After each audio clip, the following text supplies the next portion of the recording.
তো আমি, এই তো ও ওলে বাবা, এই তো মা এখানে তো, এই তো মা, লক্ষ্মী সোনা বাবু আমার কাঁদে না। ধন্যবাদ। আসলে অনেক যত্ন করে লেখা তো না, তবে বেস্ট সেলার হয়ে যাবে এটা আমার কাছে অপ্রত্যাশিত ছিল। ওই আর কি। আচ্ছা, আমার একটা ফোন আসছে, আমি নিয়ে নেব। হ্যালো, হ্যাঁ বললাম তো আমি খুঁজছি ওটা। হ্যাঁ হ্যাঁ, পেলে জানাবো আপনাদের। হ্যাঁ, সে তো বুঝতেই পারছি। এখন আমি যা লিখবো তাই পছন্দ হয়। না না, আপনাদের বলিনি। হ্যাঁ, ওটা খুঁজে পেলে আপনাদের হাউসকেই দেবো, কথা দিয়েছি তো আমি। হ্যাঁ, কোথায় যে রাখলাম, এখানেই তো থাকার কথা। একটা গোছাতে হবে কালকে ভালো করে।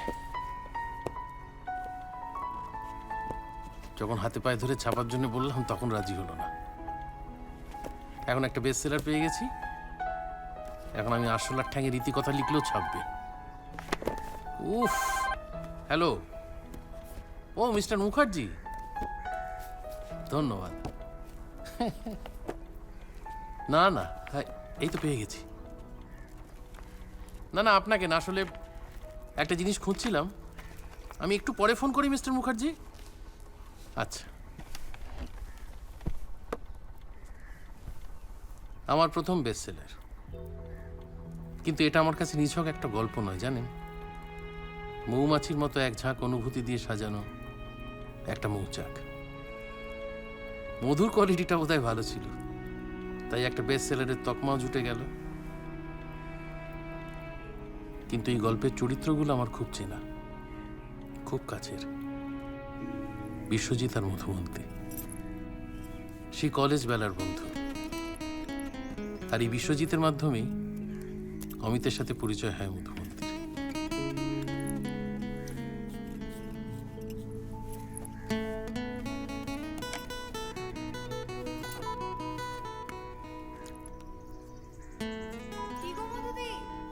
হ্যাঁ আসছে, দাঁড়া, হয়ে গেছে। তাড়াতাড়ি করো। এখনই আসছে, দাঁড়া।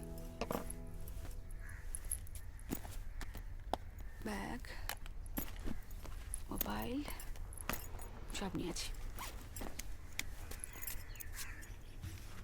উফ, মিরুন চটিটা আবার কোথায় গেল? এই তাড়াহুড়োর মধ্যে তোমাকে চটি ম্যাচ করতে হবে? দাঁড়া একটু দাঁড়া। একে তোমার গাড়ি নেই, জলদি চলো। হ্যাঁ হ্যাঁ,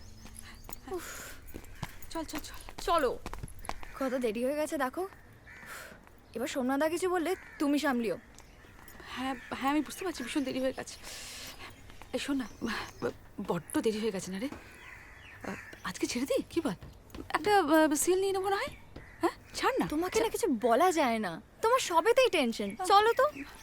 ট্যাক্সি দাদা যাবে? হ্যাঁ আসুন। ঢোকো।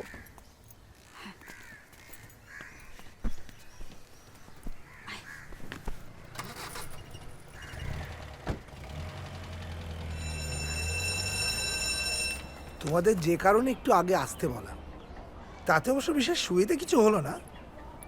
যাই হোক, তোমাদের অফিসিয়াল কাজকর্ম যেমন হচ্ছে সে তো ঠিকই আছে, কিন্তু আমাদের বাচ্চাদের পড়াশোনার ব্যাপারটা ভীষণ নেগলেক্টেড হচ্ছে। দেখো, সব বাচ্চারাই তো স্কুলের বাইরে টিউশন নিচ্ছে। আমরা যদি আমাদের বাচ্চাদের যত্ন না নিই। হ্যাঁ, ওদের কিন্তু মেন স্ট্রিমে কমপ্লিট করতে খুব অসুবিধা হয়ে যাবে। তাহলে কি আমরা টিউটর হায়ার করব? আমি অনেকগুলো স্যাংশনের জন্য চেষ্টা করছি, অ্যাপ্লাই করেছি গ্রান্টের জন্য, কিন্তু এই গ্রান্ট পাওয়া অবধি কি আমরা চুপচাপ বসে থাকবো? আমি একটা কথা বলি সোমনাথদা, ওদের স্কুলের পর যদি কয়েকটা ঘন্টা, সপ্তাহে কয়েকটা ঘন্টা আমরা যদি ওদের একটু গাইডেন্স দিয়ে দিই, কেমন হয়? কে কে ওখানে? হ্যাঁ হ্যাঁ, কি বলছিলে? হ্যাঁ ওটাই বলছিলাম যে আমরাই যদি কাজটা করে দিই আর কি, টিউশনটা দিয়ে দিই, তাহলে কেমন হয়? এক্স্যাক্টলি, আমি তো ঠিক ওই লাইনেই ভাবছিলাম। তাহলে যতদিন না ফান্ড স্যাংশন হচ্ছে, আমি আর মধুতি ভাগ ভাগ করে পড়ানোর দায়িত্বটা নিয়ে নিই। Very good, very good. তাহলে নেক্সট উইক থেকেই শুরু করতে পারো তো? নেক্সট উইক সোমবার 18 বলছেন না রে?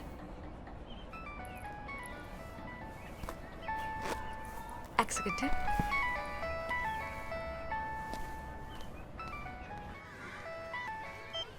হ্যালো, হ্যাঁ বিশু বল। আমার বেরোতে বেরোতে ধর 4টে বাজবে। ঠিক আছে, তাহলে 5টা কর। ও হ্যাঁ ঠিক আছে, ওই স্টেডলে তো। আচ্ছা ঠিক আছে। এই শোন, হ্যালো হ্যালো, অমিত আসছে?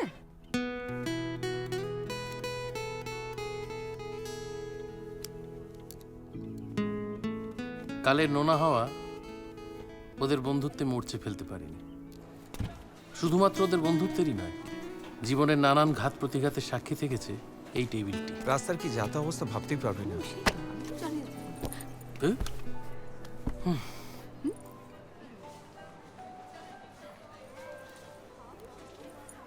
তুই এবার লেখালেখিটা ছেড়ে দিয়ে না চাকরি খোঁজার চেষ্টা কর। আমি তো সাজেশন চেয়েছি এই বিষয়ে, আমি চেয়েছি ও সাজেশন। তাহলে কথা বলছিস কেন? ধুৎ। তবে আমি একটু বেশ কিছুক্ষণ আগে 1 কাপ কফি চেয়েছিলাম। আমি তো অনেকক্ষণ আগেই বলেছিলাম, ও আসছে না বলেই তো। এখন তো এসে গেছে, আনতে বল। ওয়েটার! বাবা এই সময় আবার কি ফোন?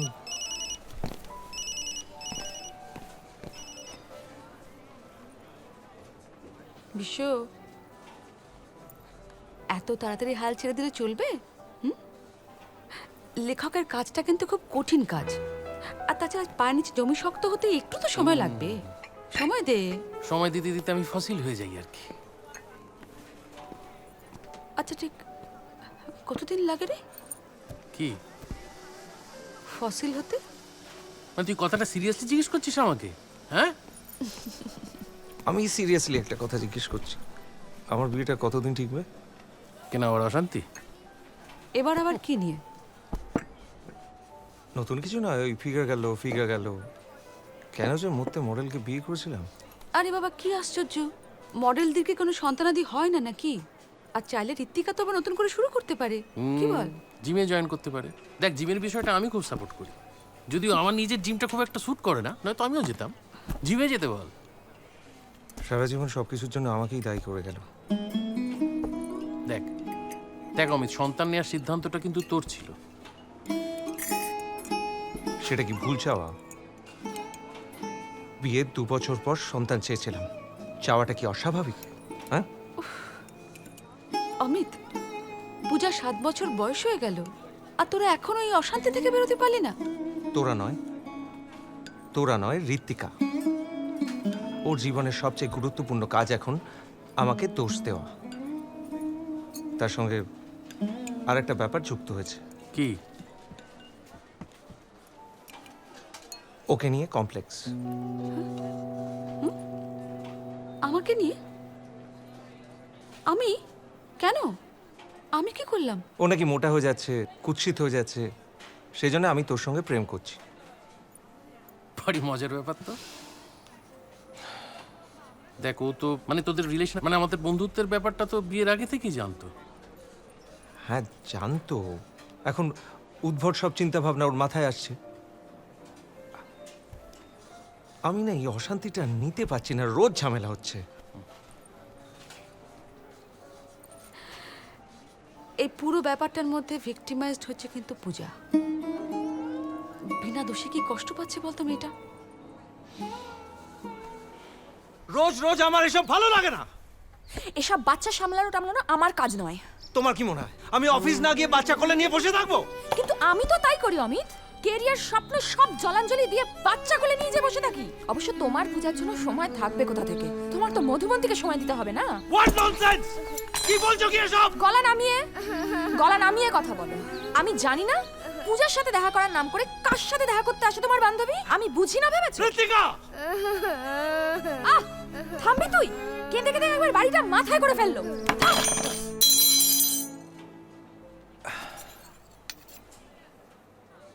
দিনের পর দিন এই অশান্তি সহ্য করতে করতে আমার পাগল পাগল লাগছে। পূজা কিন্তু খুব কষ্টে আছে অমিত। তোদের এই অশান্তির জন্য পূজা কিন্তু খুব কষ্টে আছে।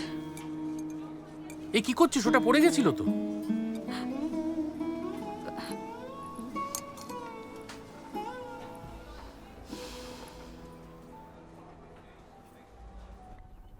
নারী তুমি অবাক করো, ভালোবেসে নিঃশেষ হয়েও আরো ভালোবাসতে পারো।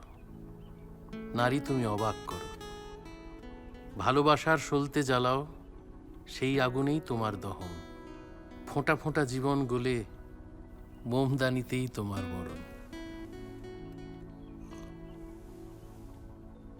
তবু সলতে শেষের সেই লগনেও আলো করে আধার হরো। নারী তুমি অবাক করো। নারীর মন বোঝা বড় কঠিন। একটা আবেগকে প্রশ্রয় দিতে গিয়ে জীবনের সবচেয়ে বড় আশ্রয় নির্বাচনে ভুল করে ফেলল মধুমন্তী।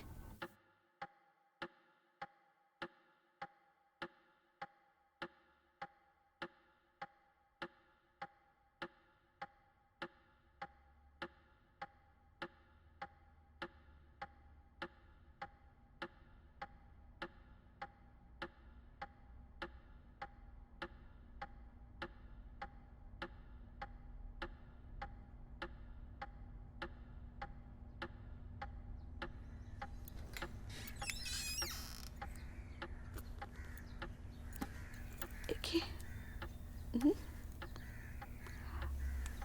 এ কি? ঘর তোর এই অবস্থা কেন অমিত?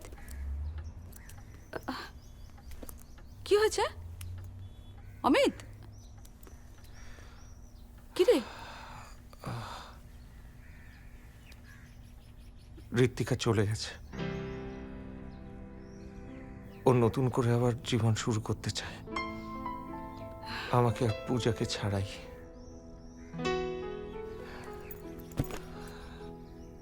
আমার আর কিছু বলার নেই অমিত। পূজা কোথায়? পূজা? মধু, আমার খুব নার্ভাস লাগছে মধু, হেল্পলেস লাগছে।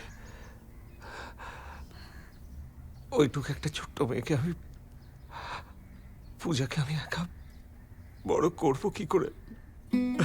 অমিত অমিত, এতটা ভেঙে পড়িস না, এতটা ভেঙে পড়িস না। কিছু একটা ব্যবস্থা আমরা করব, একটা কিছু ব্যবস্থা ঠিক হবে। দেখ, বিশ্বকে একটু আসতে বলি। কি রে? আমি কি করবো মধু, তুই আমাকে বলে দে। আমি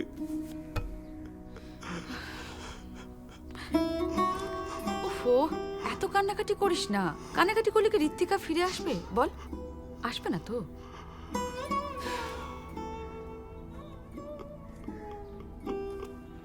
অমিত অমিত, আমি আছি তো পূজার জন্য। আপাতত আমি আছি, চিন্তা করিস না।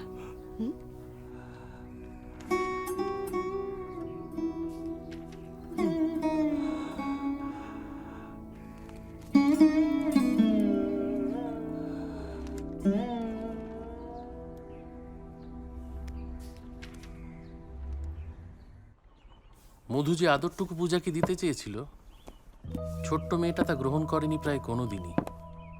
সেদিন খানিকটা জোর করেই মধু পূজাকে নিয়ে আসে তার কাছে।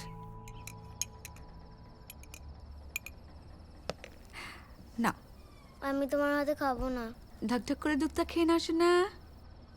খাও, এসো। আমি তোমার হাতে খাবো না। এরকম করো না শোনা, তুমি আমার লক্ষ্মী মা না? লক্ষ্মী পূজা। আমি নাও, তোমার হাতে খাবোই না। একটু তোমার খাও। জন্য মা চলে গেছে, আমি তোমার হাতে খাবো না।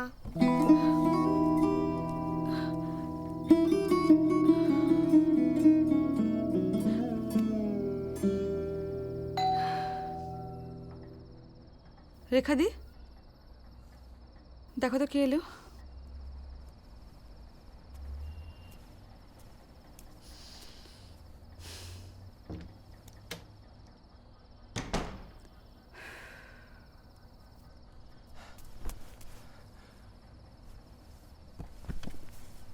কিরে তুই এখন? কি হয়েছে? ও বাড়িতে আর থাকতে পারলাম না। ও বাড়িতে একা থাকা আমার পক্ষে অসম্ভব। ঋত্বিকাও চলে গেল, তুইও পূজাকে নিয়ে চলে এলি। আমি ওই বাড়িতে থাকতে পারছি না একা একা। তুই পূজাকে খুব মিস করছিস না রে? শোন না, আমি এখানে থেকে যাই তোর সঙ্গে। এখানে এখানে? হ্যাঁ, তুই থাকতেই পারিস। আচ্ছা, তুই আমাকে বিয়ে করবি মধু? অমিত, বল না, বিয়ে করবি আমায় মধু?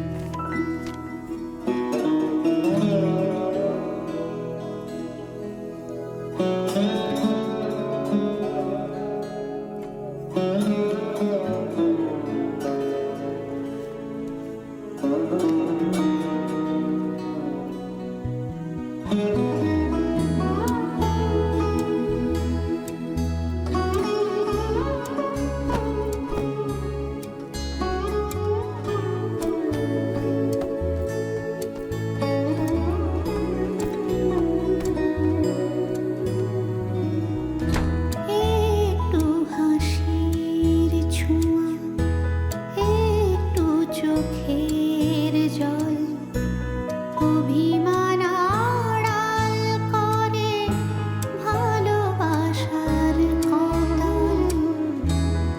একটু হাসির ছোঁয়া, একটু চোখের জল, অভিমান আড়াল করে ভালোবাসার অতল। জীবন স্মৃতির দান এমনই সাজিয়ে রাখি, যেন বেলা শেষ ভাগে তুমি আমি ভালো থাকি, যেন বেলা শেষ ভাগে তুমি আমি ভালো থাকি। একটু হাসির ছোঁয়া, একটু চোখের জল, অভিমান আড়াল করে ভালোবাসার অতল। তোরা বড্ড তাড়াহুড়ো করে ফেললি অমিত। তাড়াহুড়ো? তুই আমার বাড়ির পুরো পরিস্থিতিটা জানিস, তারপরেও বলছিস তাড়াহুড়ো করেছি? আরে বাবা, ভাগ্যিস মধু হাল ধরলো, না হলে কি হতো? সবটাই বুঝছি, আমি সবটা বুঝেই বলছি, কিন্তু পূজা তো একটা বাচ্চা মেয়ে। পরপর এতগুলো পরিবর্তন ওর পক্ষে মেনে নেওয়া কঠিন হবে না বল? তুই আসলে বিয়ে করিসনি তো, আর আমার দুটো বিয়ে হয়ে গেছে, এই জন্য হিংসে হচ্ছে না তোর? হ্যাঁ, অমিত, কি আজ বাজে বকছিস? ইনসেনসিটিভ হওয়ার একটা লিমিট আছে অমিত। তোর মানসিক পরিস্থিতি আর আমাদের এতদিনকার বন্ধুত্বের কথা ভেবে আমি জাস্ট কথাটা গায়ে মাখলাম না। মধু পূজার খেয়াল রাখতো, তুই পূজাকে নিয়ে মধুর বাড়ি থাকতিস, এই অবধি বিষয়টা ঠিক ছিল। আর কটা দিন কেটে গেলে পূজা যখন মানসিকভাবে আরেকটু থিতু হয়ে যেত তখন বিয়েটা করতিস, তাতে করে তোরা তিনজনই ভালো থাকতে পারতিস। এই যে দুম করে বিয়েটা করে ফেললি, এর ফল কি হবে বলতো? পূজা সারা জীবন মধুকে দায়ী করবে তোদের ডিভোর্সটার জন্য। মানে ও তো একটা বাচ্চা মেয়ে, ও তো পরপর ঘটনাগুলোকে সাজিয়ে নিয়ে একটা কনক্লুশন তৈরি করবে। আসলে কি জানিস তো, তুই তো সংসার করিসনি, কিচ্ছু হবে না, কদিন পর পূজা নর্মাল হয়ে যাবে। আরে বাবা, পূজা আমার মেয়ে, তুই বেশি জানবি আমার থেকে। না, তুই জানিস না। তোর সবচেয়ে বড় সমস্যা হচ্ছে তুই তোর মেয়েকে চিনিস না। বাবা হয়েও তুই পূজার মনের খবরটাই রাখিস না।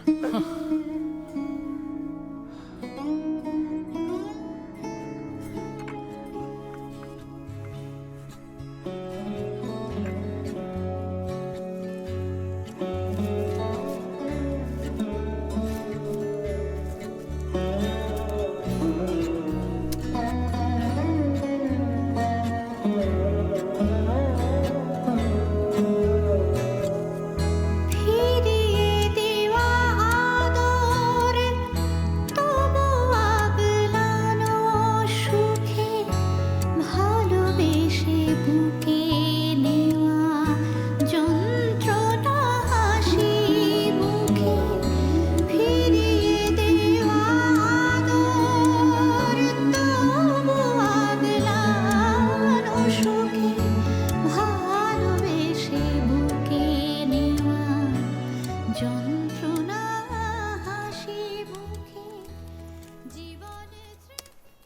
এনে তোর চা।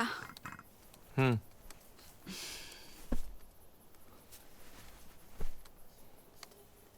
ব্যস্ত? শোন, কাল কি করা যায় বলতো? একটা কিছু প্ল্যানিং। কেন, কাল কি? কি মানে? কাল কত তারিখ মনে নেই? কাল 21শে মে। কেন, গাড়িটা সার্ভিসিং করানোর কথা ছিল? তোর সিরিয়াসলি মনে নেই? হ্যাঁ, ও তোর নতুন এনজিওতে জয়েন করার কথা না?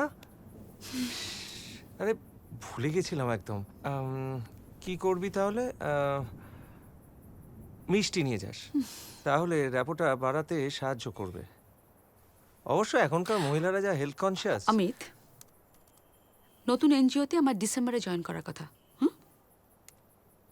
ডিসেম্বরে? আরে কি আশ্চর্য, তুই তো অফিসিয়াল ডকুমেন্টসগুলোর জন্য আমাকে তাড়া দিচ্ছিলি।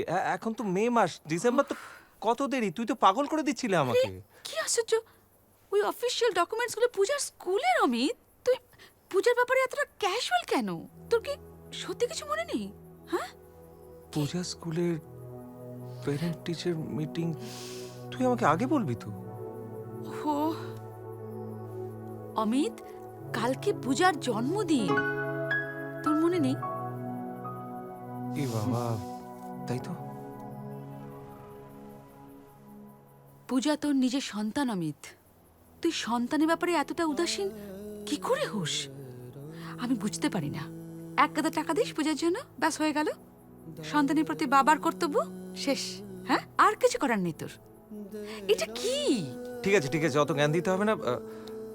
কালকে অফিসের পর ওকে নিয়ে কোথাও একটা খেতে চলে যাব। ঠিক মনে থাকবে? সাদা কালো লাল নীল হাজার রঙের মেলা, ভাগ রঙের ঈদ পটে নিয়ে চলে দোল খেলা।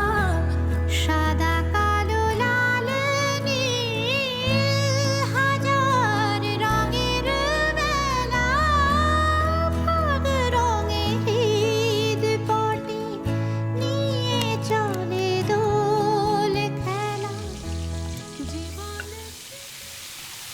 হ্যাঁ সোনালদা,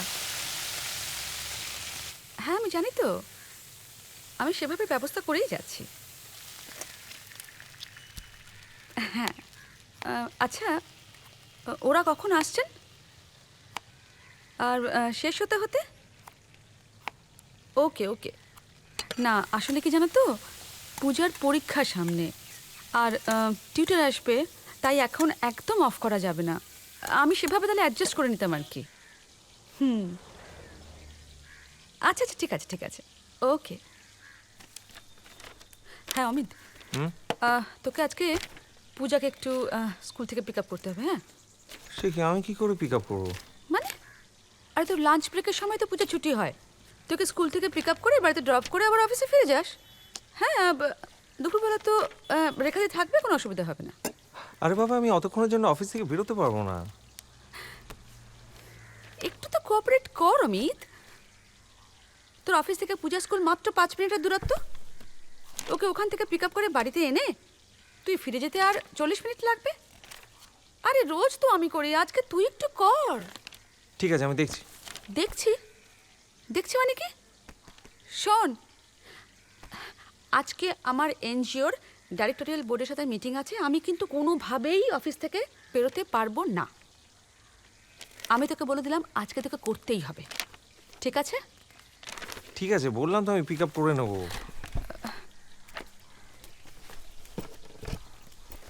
আচ্ছা আচ্ছা শোন, ঠিক সময় পৌঁছবে কিন্তু, ওকে একা যেন ওয়েট করতে না হয়, ঠিক আছে? ঠিক আছে, মনে বললাম থাকে তো। যেন। হ্যাঁ হ্যাঁ। ওকে।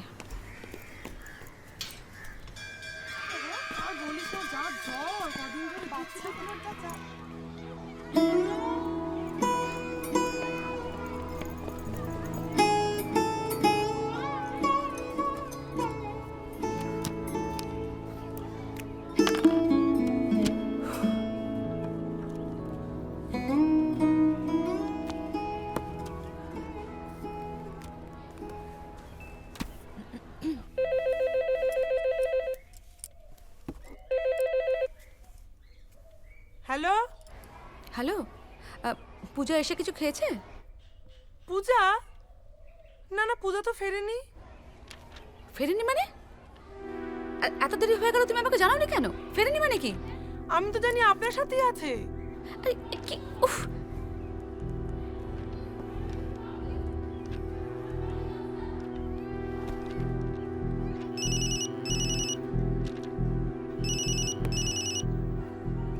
তুই পূজাকে পিক আপ করিসনি? এই বাবা, দেখেছিস আমি একদম ভুলে গেছি। দায়িত্বজ্ঞানহীন হওয়ার একটা লিমিট আছে। আরে পূজা তোর মেয়ে, তুই ছাড়।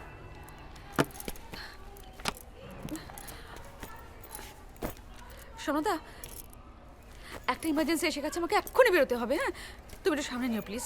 কেন, কি আমি হয়েছে? আছি। কি হলো বাড়িতে? আমাদের মাথা খারাপ হয়ে গেছে, সমস্ত কিছু ভুলে গেছে। আমি এখন কিছু বলতে পারছি না, আমি পরে বলছি তোমাকে। কি হলো জানাস কিন্তু। জীবনের স্মৃতি দাঁড়ে মনে সাজিয়ে রাখি, যেন বেলা শেষ ভাগে তুমি আমি ভালো থাকি, যেন বেলা শেষ ভাগে তুমি আমি ভালো থাকি। একটু হাসির ছোঁয়া, একটু চোখের জল, অভিমান আড়াল করে ভালোবাসার অতল।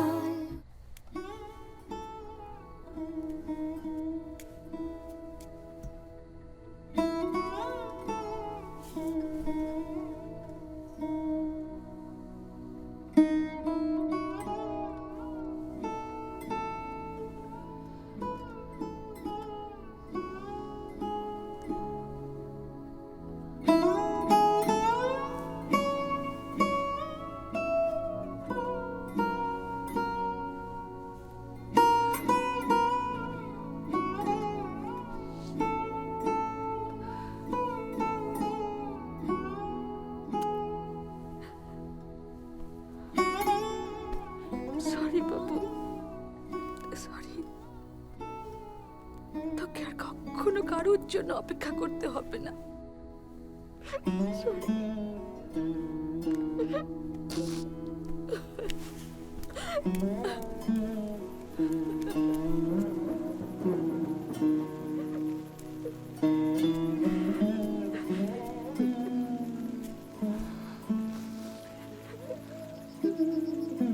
তুই পূজাকে এত ভালোবাসিস কেন বলতো?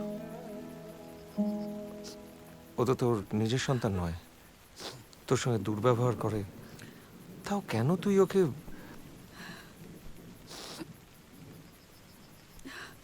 পূজার মধ্যে আমি নিজেকে দেখতে পাই অমিত। তুই তো জানিস আমি যখন ক্লাস 5-এ পড়ি মা বাবার ডিভোর্স হয়ে যায়। আমাকে ঘাট থেকে নামানোর কত চেষ্টা, মা শেষে জিতে গেল, রয়ে গেলাম বাবার কাছে। তাও বেশি দিনের জন্য নয়, মাত্র 6 মাস। তারপরে হস্টেল, তাও আবার স্পেশাল পারমিশন করানো ছিল যাতে পুজোর সময়গুলো তো বাড়ি না ফিরতে পারি। পুজোর সময়গুলোতে খুব মন খারাপ হতো জানিস। সবাই মা বাবার সাথে কত আনন্দ করত, নতুন জামা পরতো, আর আমি হোস্টেলের বারান্দায় ছাদে দাঁড়িয়ে থাকতাম নতুন জামা পরে, একা একা। খালি ভাবতাম কখন বাবা আসবে, কখন বাবা আসবে। আসতো না। বাবা আসতো বছরের প্রথম দিনটা, শুধু 1 ঘন্টার জন্য। তুই জানিস ওই ছোট্ট মেয়েটা ওই সারাটা বছর একটা দিন ওই একটা ঘন্টার জন্য অপেক্ষা করে থাকতো।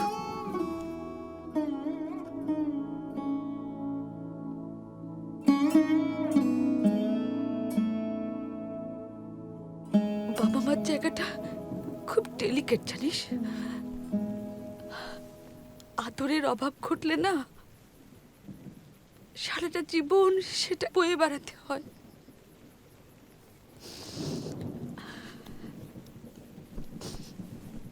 কিন্তু পূজাকে আমি কখনো এই কষ্ট পেতে দেব না। তুই দেখিস, পূজাকে আমি এই কষ্ট কখনো পেতে দেব না, কখনো না, কখনো না।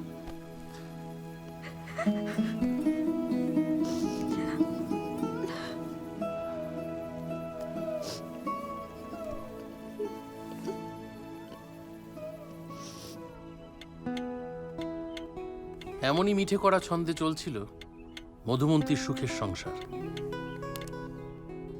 কিন্তু সে সুখ সইল না মেয়েটার কপালে। বছর ঘুরতেই অমিত চেয়ে বসলো তার আর মধুমন্তীর নিজের সন্তান। এটা তোর একটা অত্যন্ত অবাস্তব চাহিদা। কেন অবাস্তব কেন? আমাদের 1 বছর হলো বিয়ে হয়েছে, আমরা তো সন্তান চাইতেই পারি। নাকি তুইও তোর কেরিয়ারের জন্য সন্তান চাস না? আস্তে, পূজা ঘুমোচ্ছে। আচ্ছা অমিত, এই পুরো পরিস্থিতি সম্পর্কে তোর কোনো ধারণা আছে? হ্যাঁ, পূজা এখনো আমাকে মা বলে অ্যাকসেপ্ট করতে পারিনি। এতটা ঘেটে আছে ও, আর তুই আবার নতুন করে একটা প্রবলেম ক্রিয়েট করতে চাইছিস কেন? আশ্চর্য। আরে বাবা, আমি তো বুঝতে পারছি না, মানে সন্তান নিলে তো অনেক সমস্যার সমাধান হয়ে যাবে। পূজা ওর খেলার সঙ্গী পেয়ে যাবে, তুই ভালো থাকবি, আমরা ভালো থাকবো। আচ্ছা অমিত, পূজা তোর মেয়ে, পূজার প্রতি তুই এতটা উদাসীন কি করে হোস? তুই কি কিছু ফিল করিস না ওর প্রতি? ওর প্রতি তোর কোনো অ্যাটাচমেন্ট নেই? বল না, তুই বুঝতে পারিস না যে ওর ইনসিকিউরিটিটা ঠিক কোথায়? বুঝিস না? আরে বাবা, ইনসিকিউরিটির কি আছে আমি তো বুঝতে পারছি না। ওর ওর কোন চাহিদাটা আমরা পূরণ করি না বল? যখন যেটা চায় মুখের সামনে তুলে ধরি।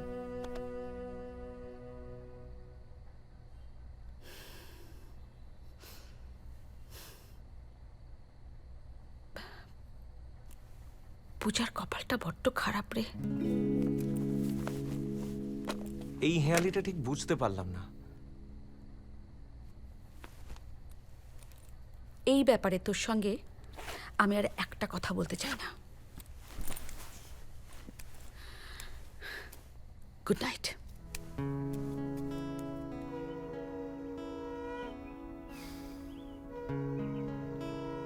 মানুষ চায় একরকম, কিন্তু বিধাতা ঘটান আরেক রকম। অমিত মধুমন্তীর সাথে নতুন করে শুরু করতে চেয়েছিল, কিন্তু তার এই নতুন চাওয়ার ঝড় আগের জমানোর প্রাপ্তির ছোট ছোট কুঁড়িগুলোকে শাখাচ্যুত করে দিল। জীবনের পথটা একই সাথে চলবো ভেবেছিলাম। ঈশ্বরের বোধহয় তেমনটা ইচ্ছে নয়, তাই হয়তো তোদের দুজনের কাউকেই সুখী করতে পারলাম না। আসলে জানিস তো, আমার কপালটাই খারাপ। ভাবি এক, হয় আর এক। ভেবেছিলাম পূজা তোকে মা বলে মেনে নেবে, তুইও ওর মধ্যে দিয়ে মাতৃত্বের স্বাদ পাবি। কিন্তু এমনটা আর হলো কই বল? তাও শেষ চেষ্টা করেছিলাম এই ভেবে যে তোর আর আমার সন্তান পৃথিবীতে এলে হয়তো আমাদের জীবনে নতুন রং বদল হবে। তুই তাতেও সায় দিলি না, তাই নিজেকে অপারগ মনে হচ্ছে। প্রতিনিয়ত এই অক্ষমতার বোঝা বয়ে নিয়ে চলা আর আমার পক্ষে সম্ভব নয়। তাই তোদের জীবন থেকে আমি দূরে সরে যাচ্ছি। আমায় ক্ষমা করিস। ইতি জীবন যুদ্ধে হেরে যাওয়া অমিত। পূজা, পূজা, পূজা।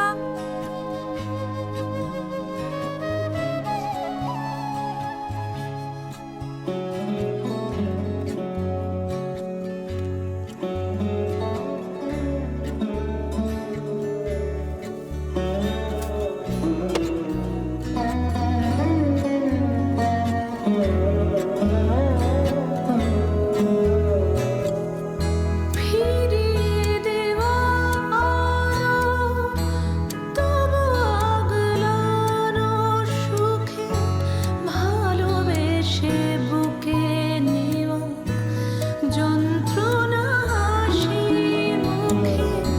ফিরিয়ে দেওয়া আলো, তবু আগলানো সুখে, ভালোবেসে বুকে নেওয়া যন্ত্রণা হাসি মুখে। জীবনের স্মৃতির দ্বারে মনে সাজিয়ে রাখি, যেন বেলা শেষ ভাগে তুমি আমি ভালো থাকি, যেন বেলা শেষ ভাগে তুমি আমি ভালো থাকি। একটু হাসির ছোঁয়া, একটু চোখের জল, অভিমান আড়াল করে ভালোবাসার অতল। মানে কি অদ্ভুত পরিস্থিতি না? মানে কিভাবে এভাবে সহ্য করে থাকা যায় বলো তো? এরা মানসিক অশান্তি নিয়ে, আর মধুকে তো কিছু বলাও যায় না। অমিত চলে যাওয়ার পরেও পূজা একটু স্বাভাবিক হয়নি। মানে এখন তো মধুমন্তী টেকনিক্যালি ওর সব কিছু। স্বাভাবিক? অমিতের চলে যাওয়ার জন্য তো পূজা মধুকেই দায়ী করে। পূজা মনে করে ওর মা বাবা দুজনই ওকে ছেড়ে চলে গেছে মধুর জন্য। মধুর ভালোবাসাটা পূজা বুঝতেই পারল না সৌভিকদা। আজ অব্দি একবারও মধুকে ও মা বলে ডাকেনি, জানো? ইনফ্যাক্ট কিছুই বলে ডাকেনি। আসলে পূজাকেও ঠিক দোষ দেওয়া যায় না। এত অল্প বয়স থেকে এত তিক্ত পরিস্থিতির মধ্যে দিয়ে ওকে যেতে হয়েছে। বুঝতে পারছি সৌভিকদা, কিন্তু তুমি একবার মধুর কথাটা ভাবো। যার জন্য ও জীবনটাকে পুরোপুরি ছকের বাইরে সাজিয়ে ফেললো, সে ওর ভালোবাসার স্বীকৃতিটুকু দিল না। অথচ অদ্ভুত ব্যাপার কি বলতো, এত কিছুর পরেও কিন্তু মধুর মাতৃত্বে তিলমাত্র তারতম্য ঘটল না। সেই এক আদর, এক ভালোবাসা, এক যত্ন, এক অ্যাটাচমেন্ট। ও তো পূজার উপরে রাগও করে না। কি জানিস, মাতৃত্ব একটা এমনই ইনস্টিংক্ট যেটা 100% আনকন্ডিশনাল, নিঃস্বার্থ, selfless in it's purest form. এটা রক্তের সম্পর্ককে অতিক্রম করে যায়। দাঁড়া, তোকে একটা জিনিস দেখাই। এটা আমার একটা কালেকশন।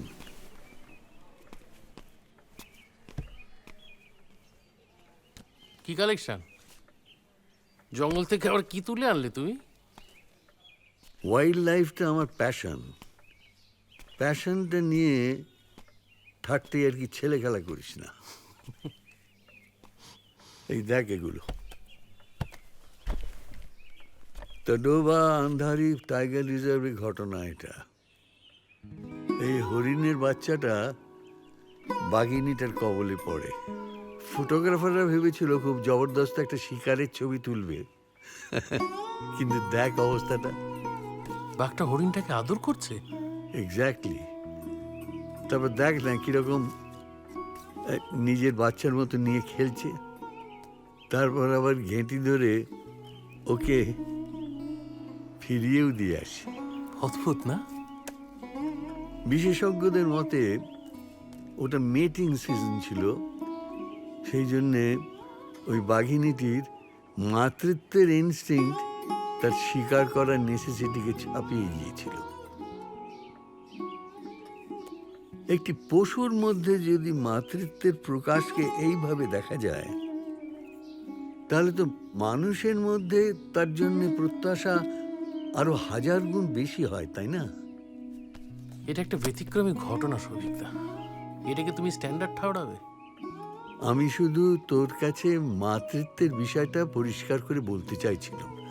মধুমন্তী কষ্ট পাচ্ছে ঠিকই, কিন্তু এর মধ্যে দিয়ে ও মাতৃত্বের খাঁটি স্বাদটা আস্বাদন করছে, আর এইটি ওকে একদিন ওর লক্ষ্যে পৌঁছে দেবে। দেবেই। দাঁড়া, তোকে একটা আমার লেখা শোনাই। হ্যাঁ। স্নেহ সুধায় প্রাণের চারায় যখন লাগে দোল, সেখন বুকে মায়েরই নাম গাথা। আকাশ মাপের আশ্রয়েতে যেজন বিছায় কোল, সেজন জানি আর কেহ নয়, মাতা। নারী পুরুষ সব পেরিয়ে মায়ের সত্তা গুণ, মায়ের বুকেই আকাশ মাপের ভালোবাসার ভ্রূণ। শর্ত বিনাই প্রাণের চারায় মায়ের জীবন ছোঁয়া, শর্ত বিনাই জীবন জুড়ে অসীম স্নেহ ছায়া। অশেষ ধারায় ঝরে মায়ের সোহাগানির ঝড়, নির্বিশেষে মন্দ ভালো কিবা আপন পর। মা জানে না হিসাব নিকাশ, শুধুই ভালোবাসে। মায়ের আদর তপ্ত দিনে বৃষ্টি নিয়ে আসে। তরবারির আঘাত করেও দেখো মায়ের বুক, অপার মমতাতেও শেষে চাইছে তোমার সুখ। মায়েরই আশ্রয়ে আমার ঘর, আমার দেশ। মা মা বলেই শুরু সবার, মা মা বলেই শেষ। বিশ্ব, তোর ওই নিমন্ত্রণ কবিতাটা কি ভালো লিখেছিস। আগে বলা রে শুনি, আমি তো মাঝে মাঝে আওড়াই। আমি তো অনেকবার বলেছি, আজ তুই বল আমি শুনি।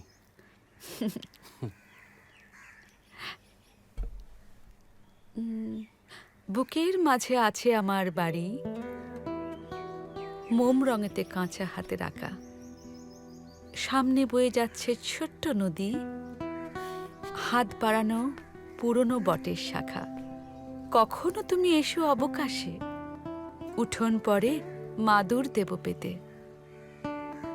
নকশি কাটা পাখার বাতাস করে আদর স্নেহে রাখবো তোমায় বেঁধে।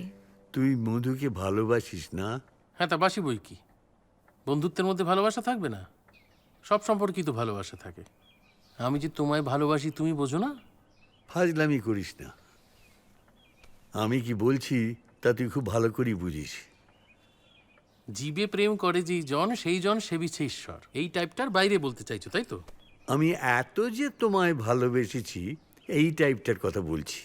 বাসি সৌভিকদা, বলার সাহস পাইনি কখনো। না মানে ও না বলবে সেই ভয় নয়, কিন্তু ওর বন্ধুত্বটাকে হারানোর ভয়। আসলে সৌভিকদা, মধুর প্রতি আমার ভালোবাসাটা ওর বন্ধুত্বের হাত ধরেই শ্বাস নেয়, তাই ভয় হয় যদি কখনো ভালোবাসার সন্ধান পেলে ওর বন্ধুত্বটা হাত ছেড়ে পালায়। কাজের ভিড়ে তোমার বাঁধন নানান, খুবই কঠিন জানি সময় পাওয়া, কিন্তু জানো সত্যি তুমি এলে প্রখর গ্রীষ্মে বইবে ফাগুন হাওয়া।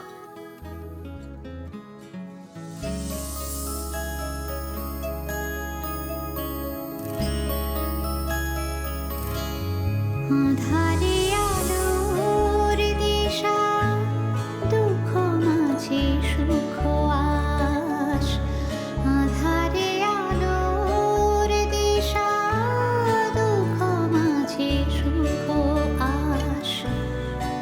ধারে খুঁজে পাওয়া ভালো লাগা একরাশ, আঁধারে আলোর দিশা, দুঃখ মাঝে সুখ আশ, পথ ধারে খুঁজে পাওয়া ভালো লাগা একরাশ।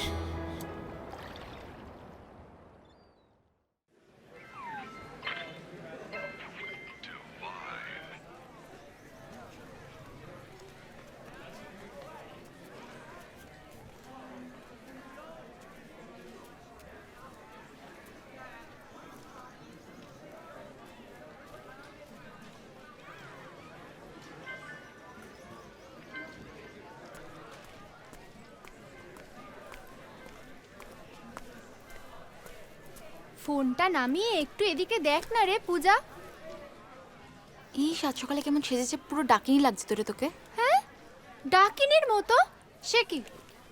হ্যাঁ, কোনখানটা রে? কোন জায়গাটা বল? কি রে? এইখানটা। এই না, চিপস খা। নীলু, এক্ষুনি আমার লিপস্টিকটা ঘেটে যাচ্ছিল।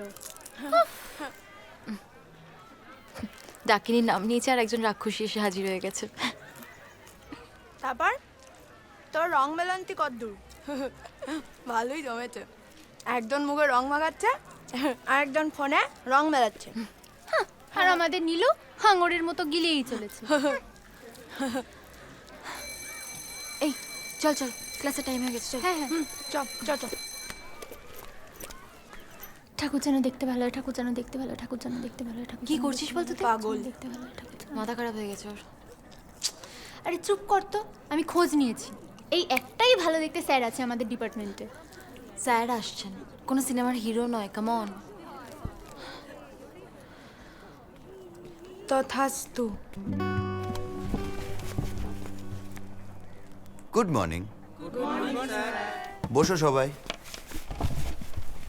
আমি সিদ্ধার্থ। আমি তোমাদের বাংলা এবং ইংরেজি সাহিত্যের কাব্যাংশ পড়াবো। তার আগে আমরা একটু সিলেবাসটা নিয়ে আলোচনা করব এবং বলে রাখি যে আমাদের পরীক্ষাটা মানে তোমরা জানো নিশ্চয়ই যেভাবে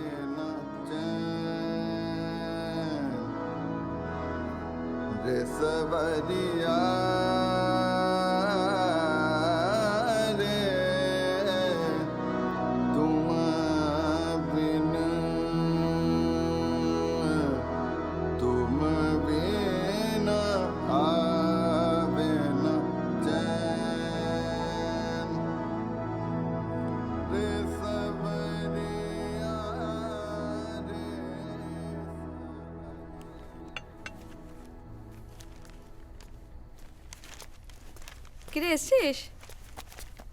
ক্লাস কেমন হলো?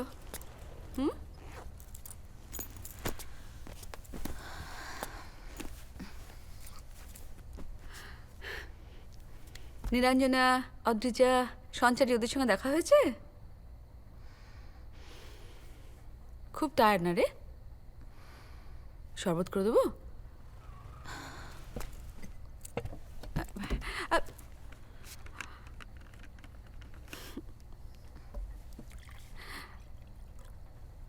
খেয়েছিস কিছু?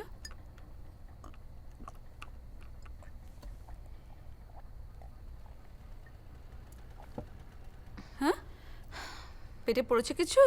কিরে, এই বাড়ি ফিরলে এত প্রশ্ন কেন করো বলো তো? বক বক বক বক বক বক। আরে খিদে পেলে মানুষ এমনিতেই খেয়ে নেয়। আরে আরে সেই মানুষটাকে খিদে পেয়েছে, খাবে কিছু?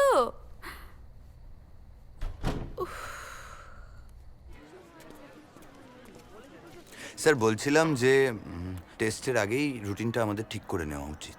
আর তাছাড়া সিলেবাসটাও যদি আগে থেকে মানে শুরু করে দিই, মানে তৈরি করে দিই, তাহলে সবার সুবিধা হবে বলেই আমার ধারণা। আর স্যারও বলছিলেন তখন যে আমাদের কাছে যে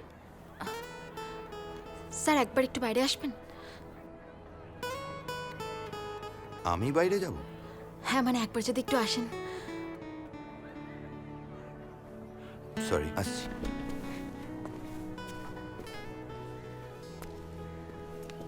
বলো। হ্যাঁ স্যার, আপনি সেদিন যেটা ক্লাসে পড়ালেন না, আমি লিখে এনেছি, একবার একটু দেখবেন। এই কারণে আমায় বাইরে ডাকলে? না স্যার, আসলে আর একটা জরুরি কথা আছে। বলো, শুনছি। হ্যাঁ মানে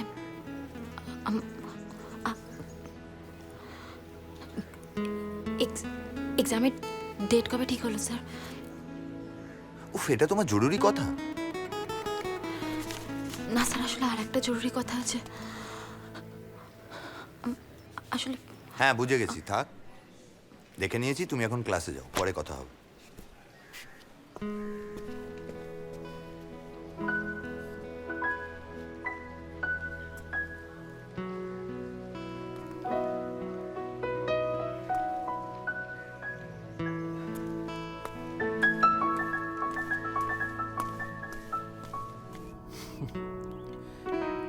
সিদ্ধার্থ বাবুর ক্লাস কিন্তু পূজা পারতপক্ষে একটাও মিস করতো না।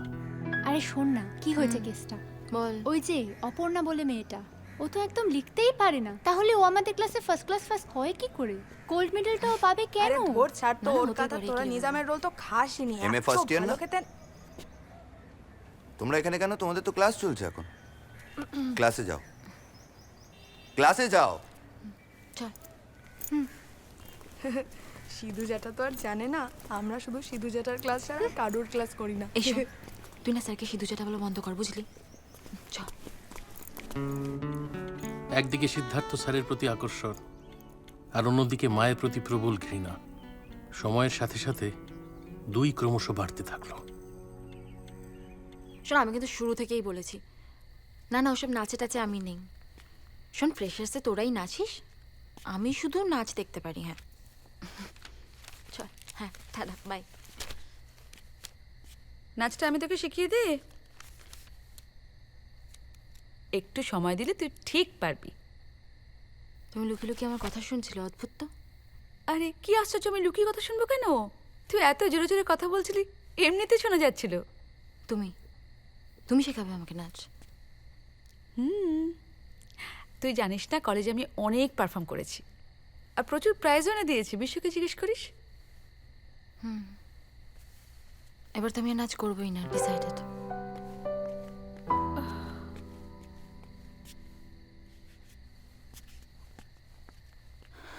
আচ্ছা শোনো, কাল একবার কলেজ যেতে হবে। গার্জিয়ান কলেজে সকাল 11টার মধ্যে পৌঁছে যাও।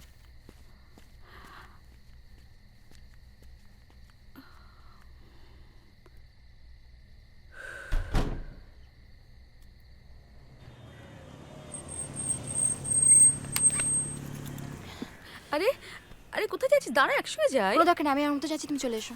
আরে পূজা,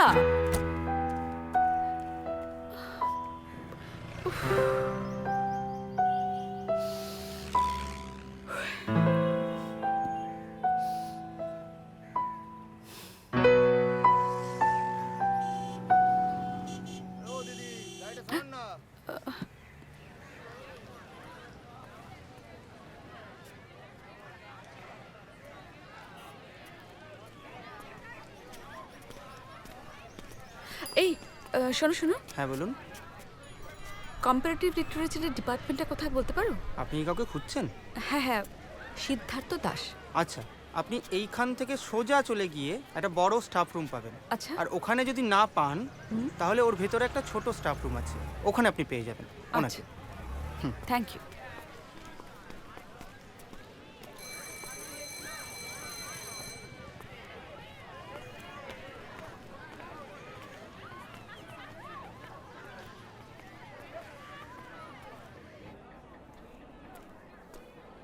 আসবো স্যার?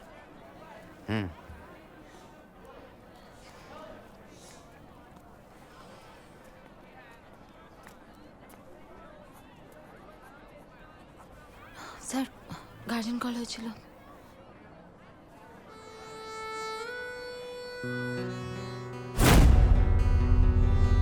স্যার, হ্যাঁ, গার্জেন কল হয়েছিল, আপনি ডেকেছিলেন? ও প্লিজ বসুন বসুন।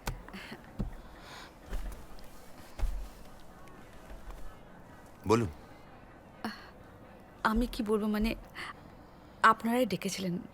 ওর কোনো প্রবলেম, কোনো সমস্যা আছে? না না, ওই ওই টেস্টের রেজাল্ট বেরিয়েছে ওই বিষয়ে আর কি। রেজাল্ট রেজাল্টে কোনো প্রবলেম পূজা? না আপনাকেও পেপারসগুলো দেখায়নি? না আমি মানে না না, ও আমাকে দেখাতে চেয়েছিল, কিন্তু আমি একটু বিজি থাকি তো, তাই পেপারসগুলো দেখে উঠতে পারিনি। আই এম সরি, আচ্ছা, ভেরি আচ্ছা। Sorry. No it's perfectly fine. তার মানে আপনি একজন ওয়ার্কিং মাদার, তাই তো? একটা এনজিওতে কাজ করে ওই আর কি। ও মানে সমাজসেবা। কোন এনজিও? আমার রেজাল্টে কি প্রবলেম হয়েছে যদি একটু বলেন। না না, সব ঠিকই আছে। ইনফ্যাক্ট আমি বলছিলাম যে ওর লেখার হাতটা খুব ভালো। ও যদি একটু বইপত্র নিয়ে সময় দেয় আর কি, তাহলে আমার বিশ্বাস ও ভালো করবে। আমি জানি একটু পড়াশোনা করলেই ও খুব ভালো রেজাল্ট করতে পারে। হ্যাঁ ও নিশ্চয়ই করবে, আমি কথা দিচ্ছি।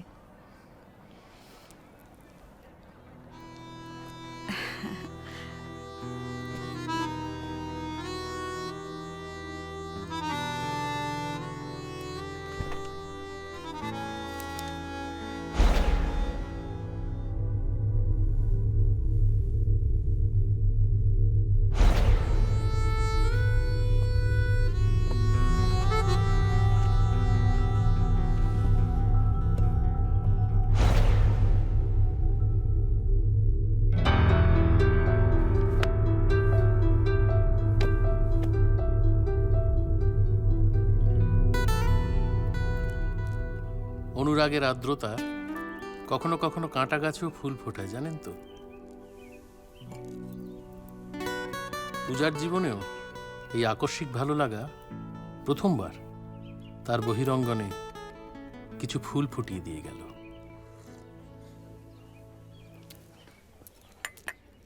জানিস বিশ্ব, আজকে আমার মনটা খুব ভালো আছে। বলতো কেন? কেন? পূজার জীবনে নিশ্চয়ই একটা ভালোবাসা এসেছে। সে কি রে, তো দারুণ সুখবর। এটা একটা ঐতিহাসিক ঘটনাও বটে। তা সেই ঐতিহাসিক ব্যক্তিটি কে শুনি?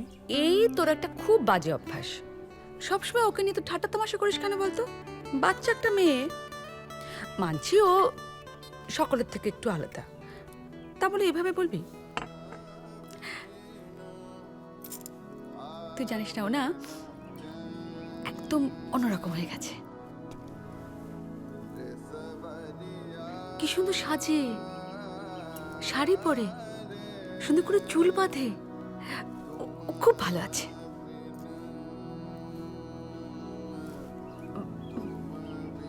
আমার মনে হয় ওর জীবনে কিছু একটা এসেছে, আগের থেকে অনেক ভালো আছে। সে তো দেখেই বুঝতে পারছি। স্যার স্যার স্যার স্যার, আমি কিছু ছবি তুলেছি, আপনি দেখবেন? এই দেখুন স্যার, এইটা এটা আমাদের বাড়ির ছাদের গাছ, ভালো না? প্রচুর ফুল হয়। এটা এটা নীলুদের বাড়ি বেড়াল, ওর নাম টুকটুকি, খুব কিউট। এইটা ছিল আমার ছোটবেলায়। এটা দেখুন স্যার, বিশ্ব আঙ্কেল তুলে দিয়েছে।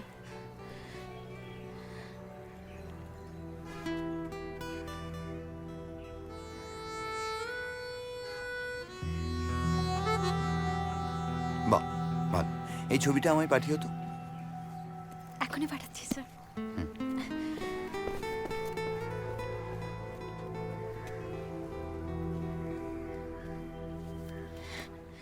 আরেক কাপ চা হবে? মধুর নাগাল পাওয়াটা সিদ্ধার্থের পক্ষে কঠিন ছিল না। পূজার আবেগই এই সেতু বন্ধনের কাজটা করতে সাহায্য করলো তাকে। ওই চল আলু কাবলি খেয়ে আসি। পূজা, সিদ্ধার্থ স্যার তোমাকে একটু ডেকেছেন। হ্যাঁ স্যার, আসছি। ধ্যাৎ, এই সিধু জ্যাঠাটা না। স্যার স্যার স্যার, আপনি ডেকেছিলেন? বাহ, বেশ সুন্দর দেখাচ্ছে তো তোমায়। Thank you. তা ছবি টবি তুলছো না আজকাল? ছবি? হ্যাঁ হ্যাঁ স্যার, আগের অনেক তোলা আছে, আপনাকে দেখাইনি, দেখবেন? এত সকাল এত সাথী তবু আমি একলা মগন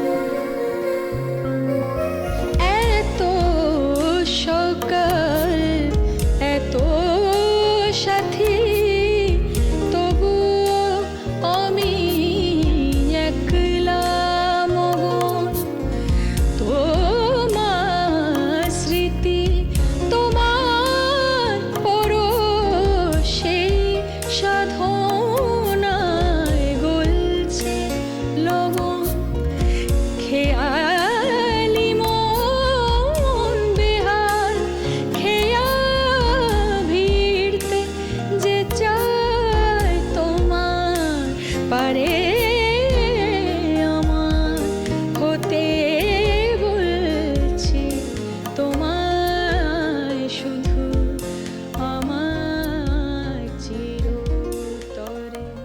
সিদ্ধার্থ ক্রমশ পূজার সাথে নৈকট্য বাড়াতে থাকে। তারপর একদিন উপযাজক হয়ে বলেই ফেলে, একদমই তাই। পূজা, তোমার বাড়ি তাহলে এখান থেকে কত দূর? বেশি দূর না, কাছেই। আচ্ছা, তা একদিন বাড়িতে ডাকো, যাই। আপনি যাবেন? সে কি, ডাকলেই যাব, যাব না কেন?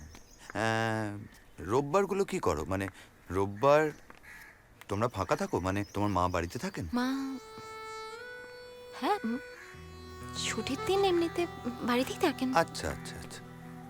কেন স্যার, আমি কি কিছু করলাম? আরে ভাই, এমনি আড্ডা মারা যাবে আর কি, তাই বললাম। চল। আচ্ছা। না না, এমনিই বললাম।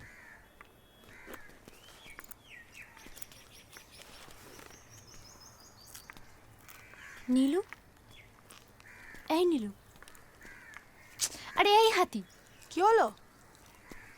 কি মানে বুঝতে পারছিস না? কিছু একটা না। ব্যাপার চলছে। কি ব্যাপার? এই সিদ্ধার্থ স্যারের সাথে আমাদের পূজার এত মাখামাখি কিসের বলতো? আরে দূর, ওদের মাখামাখির কথা বাদ দে। এ দেখ, এক গাল মুড়ি মাখা খেয়ে দেখ, কি এক্সিলেন্ট মেখেছে মাইরি। উফ, বিপ! এটা কি হলো? গালাগাল দিলাম রে, একটা খুব খারাপ গালাগাল দিলাম তোকে। সিরিয়াসলি একটা কথা বলবো, তার কোনো উপায় নেই।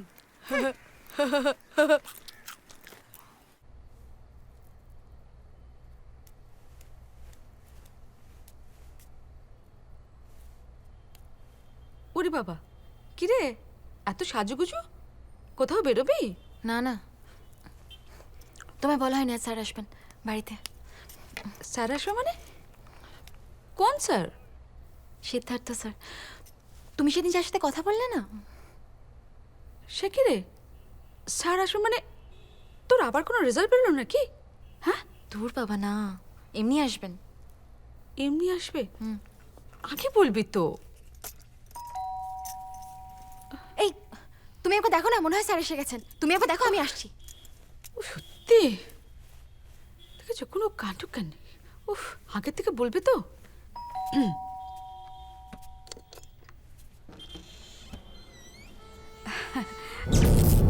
নমস্কার, আসুন সিদ্ধার্থ, আসুন ভেতরে, আসুন আসুন ভেতরে, আসুন ভেতরে, আসুন আসুন আসুন, বসুন।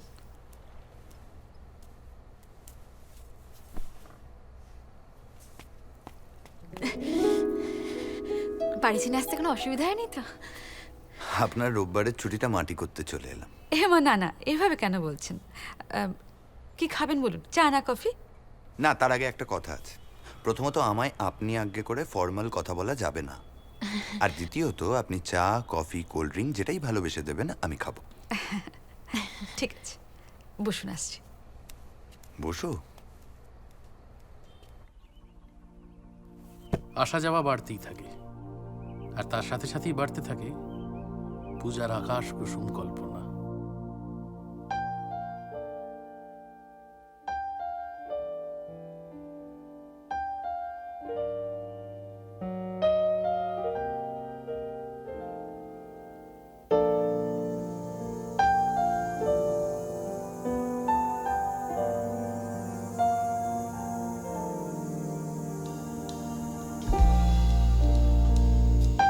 কিছু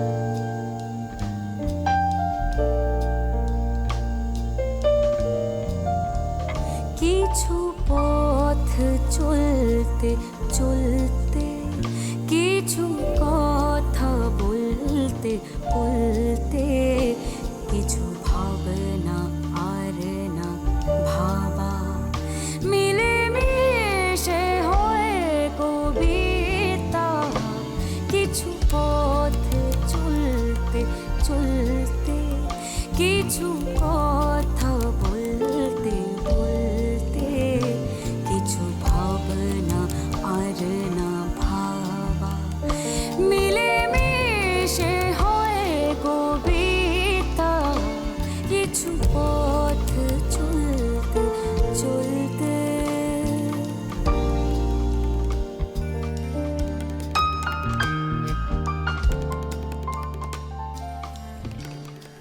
ঠিক আছে, তাহলে ওই কথাই রইলো, রোববার বাড়িতে দেখা হচ্ছে। ওকে? সবসময় বাড়িতে দেখা করতে ভালো লাগে না, বাইরে কোথাও মিট করি। এটা এখনই পসিবল নয় পূজা। তুমি এখনো এই কলেজে পড়ো আর আমি পড়াই। দুম করে কোনো ছাত্রীর সাথে বাইরে কোথাও দেখা যাবে এটা ঠিক নয়। ইনফ্যাক্ট তোমার মা এতটা যদি সাপোর্টিভ না হতেন তাহলে কিন্তু আমরা এত ঘন ঘন দেখা করতে পারতাম না। একবার ভেবে দেখো পূজা, সেদিক থেকে তুমি খুব লাকি যে তোমার মা তোমায় এত ভালোবাসেন এবং আমাদের সম্পর্কের জন্য তোমার ওনার কাছে কৃতজ্ঞ থাকা উচিত। বোঝাতে পারলাম তো? চলে যাই।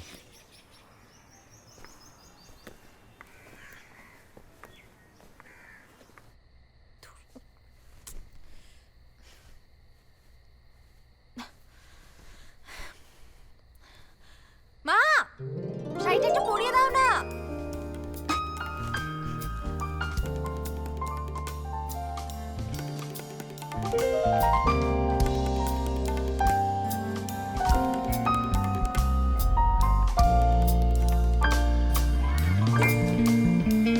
মাঝে রাতে মেঘের মাদল সকাল ভেজানো বাদল মাঝে রাতে মেঘের মাদল সকাল ভেজানো বাদল শিউলি ঝরানো আঁচল মিলে মিশে হয় কবিতা কিছু পথ চলতে চলতে কিছু কথা বলতে বলতে কিছু ভাবনা আর না ভাবা মিলে মিশে হ্যাঁ হ্যাঁ বিশু বল। হ্যাঁ মধু, বলছি আজকে বিকেলে ফ্রি আছিস? আজকে পারবো না রে, আজকে পূজাকে নিয়ে একটু বেরোচ্ছি। মা, বাবু 1 মিনিট, হ্যাঁ রাখছি। হ্যাঁ হ্যাঁ ঠিক আছে, ওকে বাই।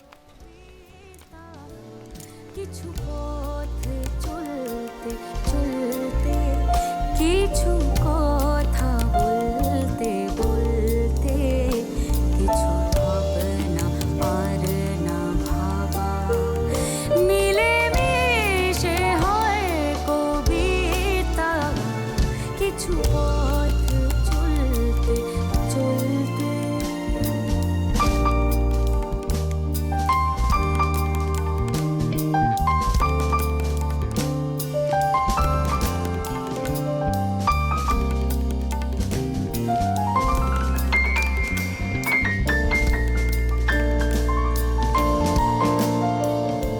হ্যাপি বার্থডে মা।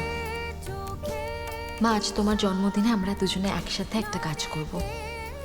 আমি ইউনিভার্সিটি থেকে ফিরলে এত বছরের তোমার আমায় দেওয়া সব জমানো গিফটগুলো আমরা একসাথে খুলবো, কেমন?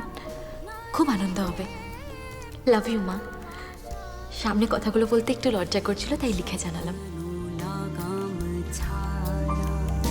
মিলে মিশে হয় কবিতা কিছু পথ চলতে চলতে কিছু কথা বলতে বলতে কিছু ভাবনা আর না ভাবা মিলে মিশে কিরে চাটা রেডি হলো না কিরে? এখানে বেশিরভাগ বই বিশ্ব আঙ্কেলের কালেকশন। ওকে, এই যে এসে গেছে। উফ, কিছু চা খেতে পারিস তুই? এই যে দে। না, থ্যাংক ইউ। চিপসটা এখানে রইলো কিন্তু। বিশ্ববাবু, আপনার লেখার বিষয় নিয়ে বিশদে জানা হয়নি কখনো? বিশদে কেউ কোনোদিন জানার আগ্রহ প্রকাশ করেনি, তাই জানানো হয়ে ওঠেনি। চুপ কর তো, যত সব কথার প্যাঁচ। না গো সিদ্ধার্থ, ওর লেখার হাত খুব ভালো, বিশেষ করে কবিতা। ওর কবিতা আমার ভীষণ প্রিয়। ও, কবিতা লেখেন? আচ্ছা আচ্ছা, আমায় অবশ্য গদ্যই বেশি টানে, তবু আপনি যখন ভালো বলছেন তখন নিশ্চয়ই একাত্তে শুনতে হচ্ছে। না না, শুধু কবিতা নয়, গল্প, উপন্যাস, প্রবন্ধ সব লেখাতেই ও ভীষণ সাবলীল। মধুর সব কথাতেই কিন্তু বিধিবদ্ধ সতর্কীকরণ রয়েছে, কারণ সবটাই ওর ব্যক্তিগত মতামত। তা না হলে বিশদে জানার জন্য এই গৌরচন্দ্রিকার কোনো প্রয়োজন হতো না, এমনি বাজারে খবর হয়ে যেত, তাই না? ও, আপনি মানুষ জানার কথা, মানে ওই বাজারের কথা বলছেন। তার জন্য তো নানান রকম স্ট্র্যাটেজি আছে। একটা কোনো রগরগে কন্ট্রোভার্সি নিয়ে লিখে ফেলুন। আসলে মনোরঞ্জন আর সংস্কৃতি এই দুটোর বিভেদ আমার কাছে খুব পরিষ্কার। আর আমার সৃষ্টিগুলো আড়ম্বরপূর্ণ না হলেও যথেষ্ট যত্নের, তাই সেগুলোকে নিছক মনোরঞ্জনের উৎস করতে একটু বাঁধে। কিন্তু মনোরঞ্জন না হলে যে বাজারে বিক্রিও হবে না, তাই না? হবে, আজ হয়নি, দুদিন পরে হবে, সময় লাগবে, কিন্তু হবে। ড্র্যাকুলা খ্যাত ব্র্যাম স্টকারের নাম নিশ্চয়ই শুনেছেন। হুম। 50 বছর বয়সে তার প্রথম বই প্রকাশিত হয়, রিচার্ড অ্যাডামস, বেস্টসেলার। ওয়াটারশিপ ডাউন 54 বছর বয়সে পাবলিশড। কেন, আমাদের নীরজ সি চৌধুরী, আরও কত উদাহরণ আছে। Raymond Chandler, the Big Sleep. Puja, তোকে দিয়েছিলাম না বইটা, পড়েছিস? কেন, চার্লস বুকোস্কি বা অ্যানা সিউয়েল, এরা প্রত্যেকেই 50 বয়সেই পরিচিতি পায়। এক্স্যাক্টলি। আর উনি ওই যে মিলাট কফম্যান, 90 বছর বয়সে তার প্রথম লেখা প্রকাশিত হয়, ভাবা যায়? তাই আমার নিরাশ হওয়ার খুব একটা কারণ দেখছি না। আমার মতে, মানে ব্যতিক্রম দিয়ে বিচার করতে বলছেন তো, তাহলে তো সমস্ত তর্কের অবসান ঘটে যায়। আমিও চাই এই দীর্ঘ তর্কের অবসান ঘটুক। আর প্লিজ ডিনারটা সার্ভ করা হোক।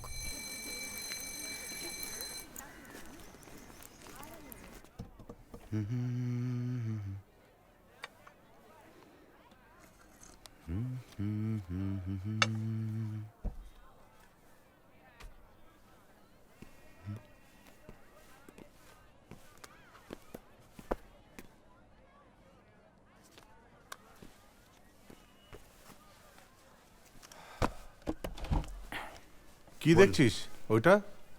সিসিটিভি ফুটেজের ছবির মতন। ও, ওটা আমার এক বন্ধুর এক্সপেরিমেন্টাল কাজ আর কি। মানে ওই সিনেমাটা দেখেছেন, প্যারানর্মাল অ্যাক্টিভিটি? হ্যাঁ হ্যাঁ হ্যাঁ হ্যাঁ, ওই রকমই কনসেপ্টটা, মানে সিসিটিভি ফুটেজ জুড়ে জুড়ে একটা গল্প বলার চেষ্টা। এমনি ইন্টারেস্টিং বেশ। আচ্ছা, যাই হোক, আমার কথা বাদ দিন, ছুটি কেমন কাটলো? আরে দৌড় ছুটি আবার। সংসারে শান্তি বজায় রাখার জন্যে আসানসোল যেতে হয়েছিল। আচ্ছা, শ্বশুর বাড়ি। তোর বৌদি অনেকদিন ধরে বলছিল। যাই হোক, তোর কথা বল। তোকে তো রবিবারগুলো আজকাল পাওয়া যায় না। কতদিন বলেছি চল একটা নাটক দেখি। কত ভালো ভালো নাটক আসলো আর চলে গেল, আর তোর তো সময় হয় না। না, ওই আর কি, সময় হয়ে উঠছে না। কি করিস রবিবারগুলো? না, তেমন কিছু করি না। মানে ভাবছিলাম যে এই পড়ানো ছাড়াও যদি আর কিছু করা যায়, সেই চেষ্টাই করছি আর কি। কি শুনি? মানে এখনো পর্যন্ত এক মিনিট, হ্যাঁ। হ্যাঁ বলুন, হঠাৎ এই সময় ফোন? পূজার ফোনে পাচ্ছেন না? না না না, তা না, তোমার সাথেই দরকার। কোনো সমস্যা? না, কোনো সমস্যা আরে হলে? না না, কোনো সমস্যা নেই, আগে শোনো তো। আচ্ছা আচ্ছা আচ্ছা, বলুন। বলছি সামনের শুক্রবার বিকেলের দিকে তুমি ফ্রি আছো? আসলে বিশ্ব ওর এক বন্ধু স্থানীয় দাদাকে নিয়ে আসছে, ভীষণ ইন্টারেস্টিং মানুষ, তোমার খুব ভালো লাগবে। আর একটা ভালো জমায়েত হবে আর কি, তুমি আসলে পূজার একটু ভালো লাগবে। আর আপনার? হ্যাঁ না মানে বলছি যে অনুষ্ঠানটা আপনাদের বাড়িতেই হচ্ছে তো? হ্যাঁ হ্যাঁ, আমার বাড়িতে, আমার বাড়িতে। ওকে, ঠিক আছে, আমি একদম যথাসময়ে পৌঁছে যাব। ওকে, তাহলে শুক্রবার দেখা হচ্ছে। ওকে, বাই। আপনার সঙ্গে আমার দেখা না হলেও বিশ্বর কথায় অনেকদিন আগের থেকেই আপনার সঙ্গে আমার পরিচয় হয়ে গেছে। তোমার সাথে ওর পরিচয় করিয়ে দিই। ও হচ্ছে সিদ্ধার্থ, বুঝলে? পূজার খুব কাছের মানুষ, ও স্যার। বাহ, ও আমি তাহলে একমাত্র পূজারই কাছের মানুষ হলাম, তাই তো? না না, তা বললে কি করে হয়, আসলে সিদ্ধার্থ আমাদের সকলেরই খুব প্রিয় মানুষ। আর সৌভিকদার কথা আর নতুন করে কি বলবো বল, তুই তো জানিসই। তোমরা জেনে রাখো, উনি অনেকের মতো আমার এফপিজি। এফপিজি? এফপিজিটা কি? কেমন একটা এলপিজির মতন শোনালো। না না, ফ্রেন্ড, ফিলোসফার অ্যান্ড গাইড, তাই তো? क्या बात, একদম ঠিক। তাহলে আমাদের মাস্টারমশাইয়ের বুদ্ধির পরিচয়টা পেয়ে গেলে বলো। আমার কাছের মানুষটা স্পেশালি হয়। সৌভিকদার প্রসঙ্গে একটা বিষয় কিন্তু তোরা জানিস না, মানে উনি সাহিত্যিক হিসেবে বিখ্যাত বটেই, কিন্তু ওনার কিন্তু একটা শখ আছে, উনি ভীষণ ভালো ওয়াইল্ড লাইফ ফটোগ্রাফার। ওনার কালেকশনে যে ফটোগ্রাফস আছে, মানে দেখলে মুগ্ধ হয়ে যাবে। আরে বাস, মানে আমার তো চূড়ান্ত ইন্টারেস্ট আছে ওয়াইল্ড লাইফে। ভারতবর্ষের সমস্ত জঙ্গলে আমি ঘুরে ফেলেছি। বাহ, তাই নাকি? তাহলে তো একদিন বসতে হয়। হ্যাঁ নিশ্চিতভাবে, মানে আমি তো ভাবছিলাম ওয়াইল্ড লাইফ ফটোগ্রাফিটা শিখবো, তাহলে আপনার কাছেই আমার হাতে খড়িটা হয়ে যাক। তাহলে একটা জঙ্গল ট্রিপ প্ল্যান করা যায়, কিন্তু খুব মজা হবে। ইয়েস, সব বেরিয়ে পড়ি। কিরে মধু, কি বলিস? লাস্ট কবে বেড়াতে গিয়েছিলাম মনেই পড়ে না, হলে কিন্তু বেশ হয়। জঙ্গলের রাতের নিস্তব্ধতায় যেন নেশা ধরে যায়। একদমই তাই। অদ্ভুত জঙ্গলের রাতগুলো, মানে প্রকৃতির যে নিজস্ব একটা ভাষা আছে, সেটা জঙ্গলে না থাকলে বোঝাই যায় না।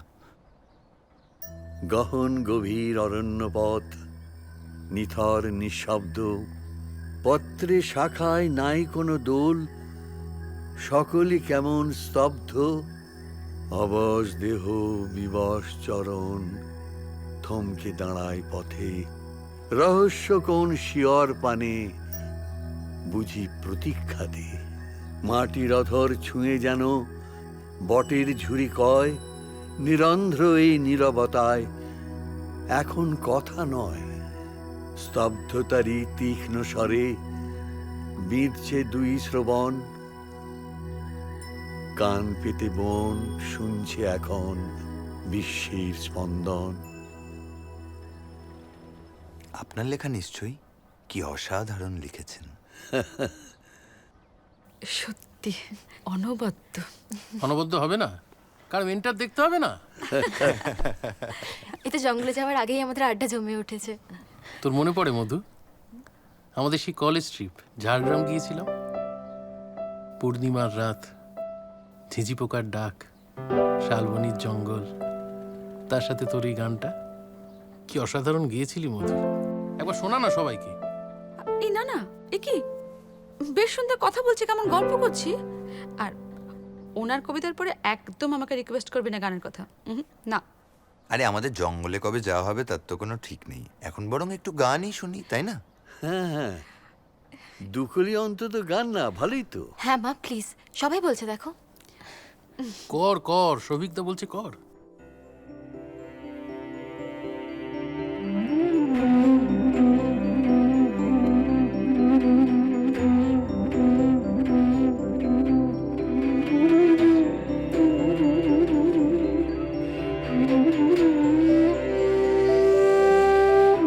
কে বলে শূন্য আমারি আঁচল,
কি হলো না, কারেন্ট চলে যাবে।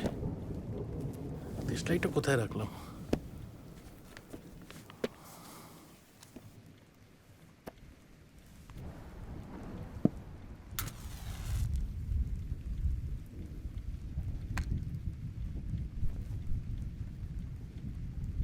সবই চলছিল রূপকথার মতো, কিন্তু রূপকথার গল্পের ঝলমলে আকাশটাকে হঠাৎ এক রাশ কালো মেঘ গ্রাস করল।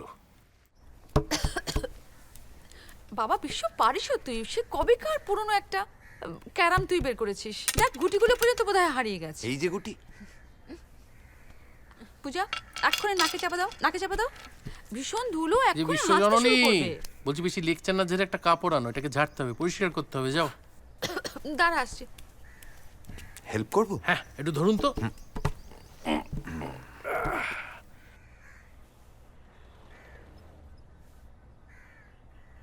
দেখেছিস পূজা, একটাও ঘুটি কিন্তু হারাইনি। হ্যাঁ, আচ্ছা তাহলে একটা ম্যাচ হয়ে যাক নাকি মধু? একটা ম্যাচ হয়ে যাক। আরে সব গুটি পেয়ে গেছিস? হ্যাঁ। আমি ভাই এরকম ক্যারাম ট্যারাম খেলতে পারি না, তোরা খেল, আমি শুধু দেখি। আমাকে উঠতে হবে, আসলে এখন খেলা শুরু হলে না আমার দেরি হয়ে যাবে। তোমার সে কি কথা, এত তরিজুত করে ব্যবস্থা করলাম, আপনি না খেললে তো খেলাটা জমবে না। কিরে মধু? আরে তোদের মাস্টারমশাই তো উঠে যাবে বলছে, সবটা তোর জন্য হলো জানিস তো। তুই বললি খেলবো না, ব্যাস উনি উৎসাহ হারালেন। আচ্ছা বাবা ঠিক আছে, আমি খেলছি, ওকে খেলছি। বস বস বস, খেলতে হবে কিন্তু। হ্যাঁ বুঝি মাস্টারমশাই? আমরা সবাই বসে যাই। আশা করি প্রতিপক্ষকে দেখে আপনি ঘাবড়ে যাননি। দেখা যাক কারণটা ঘাবড়ে দেওয়ার না ঘাবড়ে যাওয়ার। কনফিডেন্সটা কিন্তু ঘাবড়ে দেওয়ার মধ্যে। আমিই দলে। তুই এ দলে? চলো তাহলে শুরু করা যাক। করো। চলুন মাস্টারমশাই। আমার হিট। বাহ, নে পূজা নে।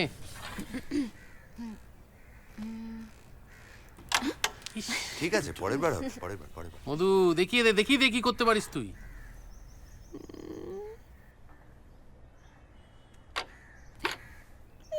ইস, কি করছিস? নিন স্যার।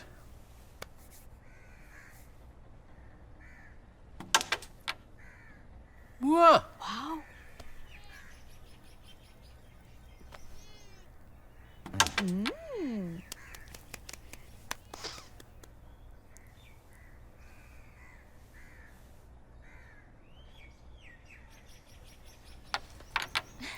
বাবা, আপনি তো সাংঘাতিক খেলেন মশাই। কি মারাত্মক টিপ আপনার। হ্যাঁ ওই আর কি। কিরে মধু, তুই এটা কি করছিস বলতো? তখন থেকে স্ট্রাইকার মেরে মেরে তো গোটা বোর্ডটাকে ছত্রভঙ্গ বসুন্ধরা বানালি। এনে নে আমার চালটা তুই খেল, নে ভালো করে খেল, দেখি দেখিয়ে দে মাস্টার মশাইকে আমরা জিততে পারি। চল।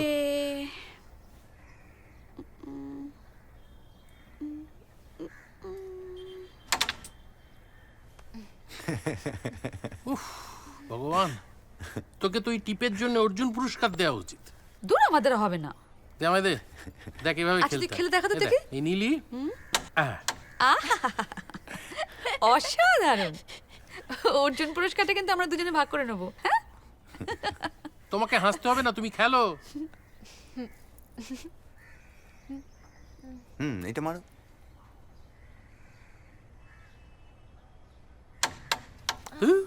ব্যাস ব্যাস ব্যাস, ম্যাচের হাফ টাইম ঘোষণা করে দিলাম। ব্যাস, আমি এবার স্ন্যাক্সের ব্যবস্থা করে নিয়ে আসি, কেমন? তারপরে খেলা আবার হবে।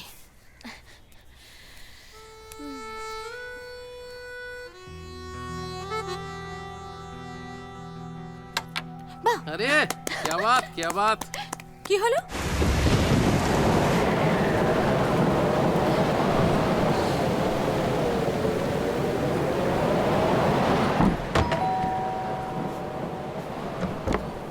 বাবা কি বৃষ্টি, কি আবার এলো?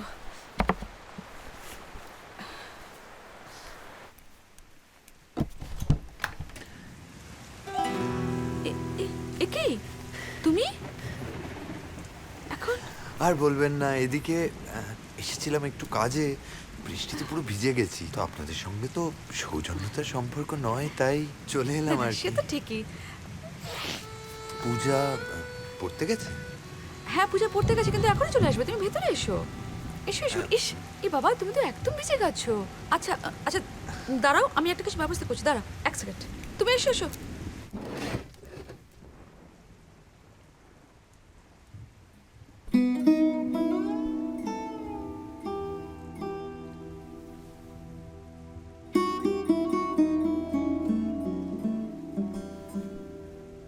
এই জামাটা কার?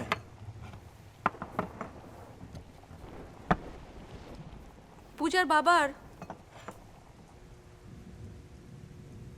পূজার বাবারই একমাত্র স্মৃতি।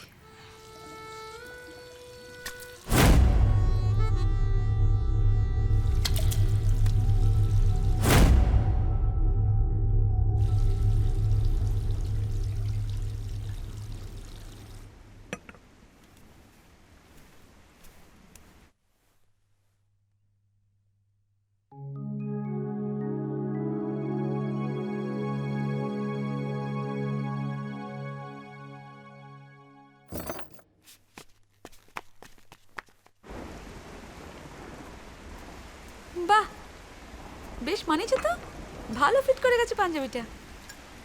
দেখো তো কফিটা কেমন হয়েছে।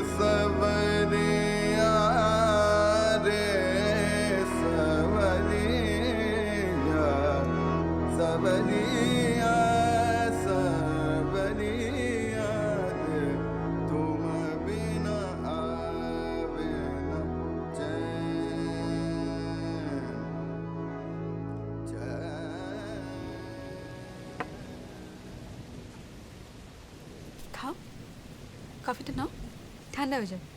আসলে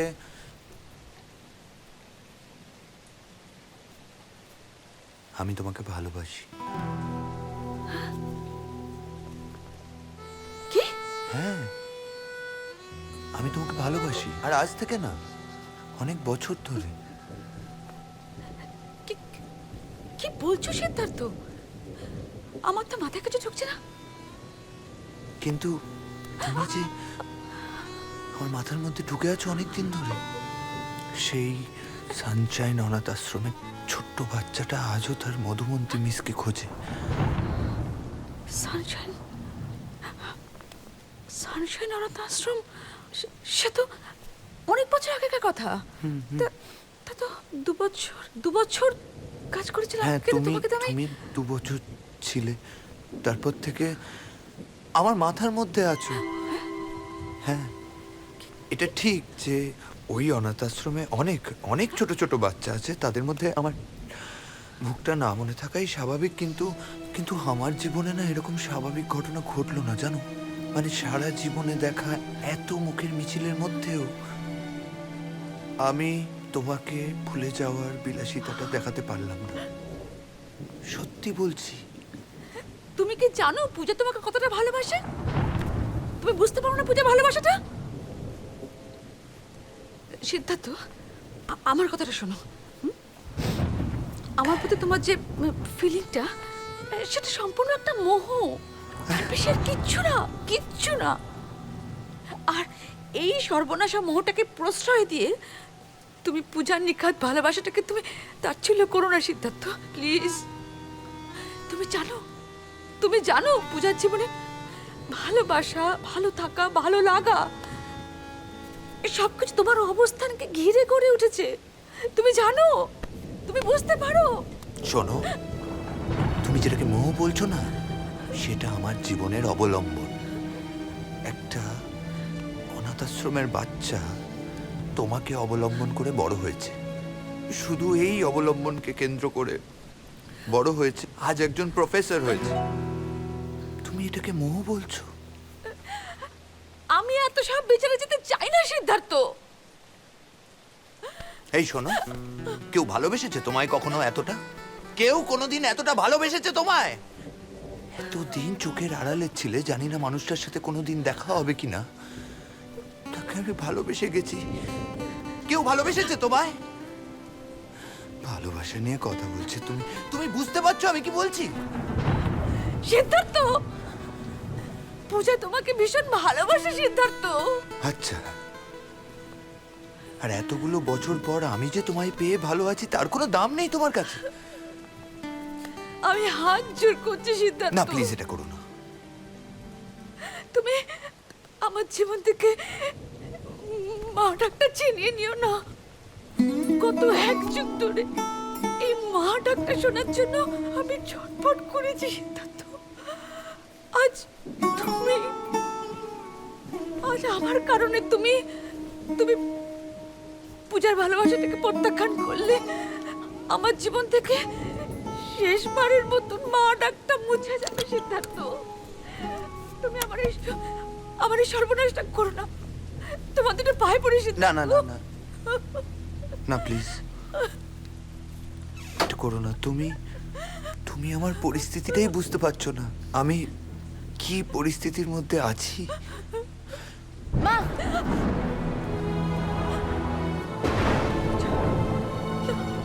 পূজা কাকিন করছে। না পূজা, পূজা পূজা আমাকে ভুল বুঝিস না মা, একদম সম্পূর্ণ ভুল বুঝছিস আমাকে তুই। আমি তো ভুলই বুঝছিলাম, পূজা বুঝছিলাম। আমি তো মা বলে ডাকছিলাম তোমার। আমাকে আমাকে কিছু একটা বলার সুযোগ দে। আমি তোকে সব বুঝিয়ে বলে দিয়েছিলাম। আমি তোমায় সুযোগ তো দিয়েছিলাম, তাই তো মা বলে ডাকছিলাম আমি। তুমি যাকে মেয়ে বলে ডাকো তার একমাত্র ভালোবাসার জায়গাটা তুমি এভাবে কেড়ে নিলে। এতটা সুযোগ নেই তুমি। না, এক মিনিট প্লিজ এক মিনিট, আমি কথা বলি। পূজা, ঠান্ডা মাথায় শোনো। কি ভালোবাসার কথা বলছো তুমি? তাকাও আমার দিকে। কি ভালোবাসার কথা বলছো? আমি তোমায় কখনো ভালোবাসিনি পূজা, একদিনের জন্যও ভালোবাসিনি। মানে? হ্যাঁ, সিদ্ধার্থ যদি কাউকে কখনো ভালোবেসে থাকে সেটা হচ্ছে মধুমন্তী রায়, এবং আমার ভালোবাসার কাছে পৌঁছানোর একটা মাধ্যম ছিলে তুমি। এসব কি বলছো তুমি? ঠিক বলছি, কি বলছো? ঠিক বলছি পূজা, যেটা সত্যি সেটা বলছি। আমি তোমাকে কখনো ভালোবাসিনি, আর আমি তোমাকে এখনো ভালোবাসি না পূজা। পূজা, পূজা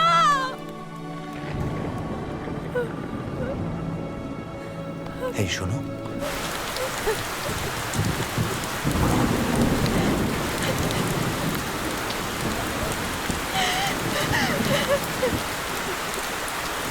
আমি না, আমি শুধু তোমাকে ভালোবাসি। আমি তোমায় ভালোবাসি। তুমি বুঝতে পারছো? এতগুলো বছর আমি আমি আমি তোমার জন্য অপেক্ষা করেছি। হ্যাঁ, আমি আমি আমি তোমাকে প্রচন্ড ভালোবাসি, সত্যি।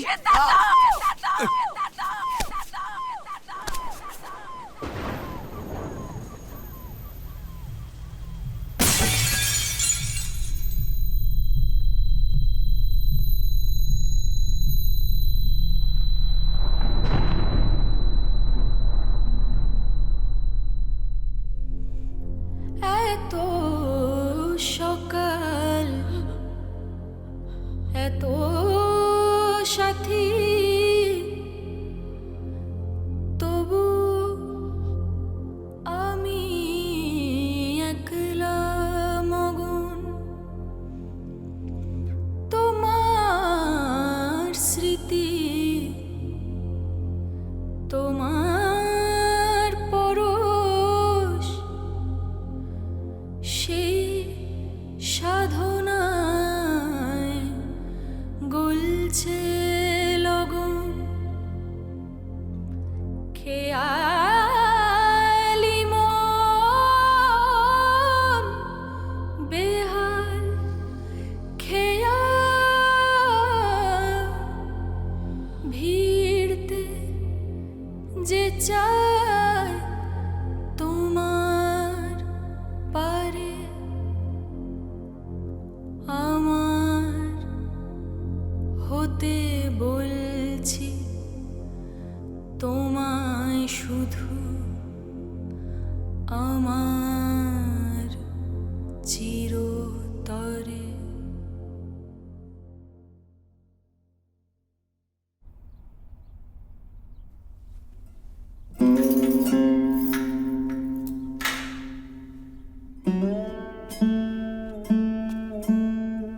মধু, মধু কথা বল।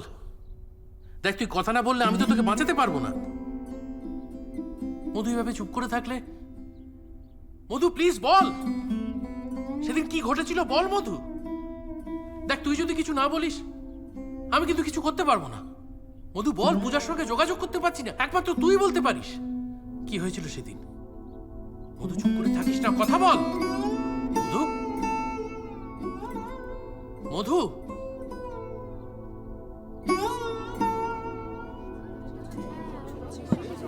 Order order. সমগ্র ঘটনাটি বিচার করে যে উপসংহারে আসা গেল তা হল সিদ্ধার্থ দাসের খুনের অপরাধে এটা তোমার। এটা কি গো? শোনো, আমারও তো তোমাকে মাঝে মধ্যে দেখতে ইচ্ছে হতে পারে। এইটা তোমার ড্রয়িং রুমে গিয়ে সেট করে দিও। আমার মোবাইল ফোনের সাথে এটা সিঙ্ক্রোনাইজ করা আছে। আমার যখন ইচ্ছে হবে আমি তোমায় দেখব। শ্রীমতী মধুমন্তী রায়কে ড্রয়িং এ কেন? আমি বেডরুমে রাখি। ধারা 302 অনুযায়ী। না দেখো পূজা, সমস্ত সম্পর্কের তো একটা প্রাইভেসি বলে জিনিস থাকে। ড্রয়িং রুমে ঠিক আছে বলে আমার ধারণা। মাই লর্ড, এক মিনিট। আপনাকে থামানোর জন্য মার্জনা চাইছি, কিন্তু আমার কাছে খুব গুরুত্বপূর্ণ একটা তথ্য আছে। আপনি প্লিজ এটা দেখে তারপর বিচার দিন।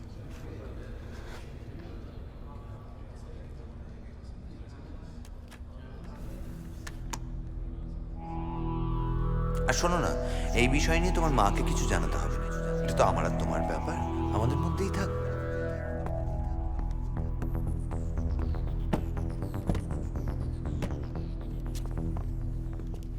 আমি তোমাকে কোনোদিন ভালোবাসিনি, বুঝেছো আমার কথা? Never, never ever. তুমি আমার জীবন থেকে মা ডাক্তার ছিনিয়ে নিও না। আমি শুধু তোমাকে ভালোবাসি। আমি তোমায় ভালোবাসি। আমি আমি আমি তোমাকে প্রচন্ড ভালোবাসি, সত্যি।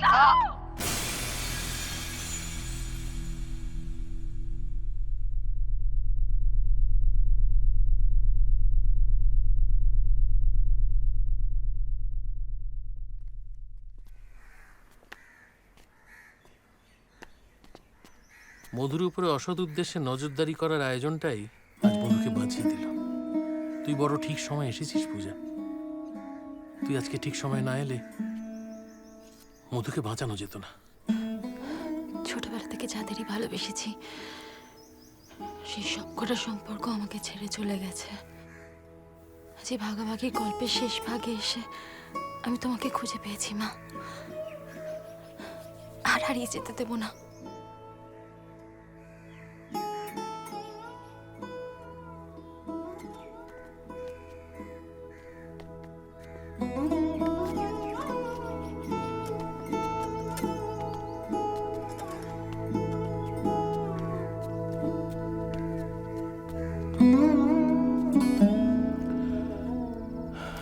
আমার বেস্ট সেলারের গল্পটা এখানেই শেষ হলেও আমার জীবনের গল্পটা কিন্তু এখানেই শেষ হয় না। কি ব্যাপার অমিত, সন্ধ্যা থেকে ক কাপ চা হলো খেয়াল আছে?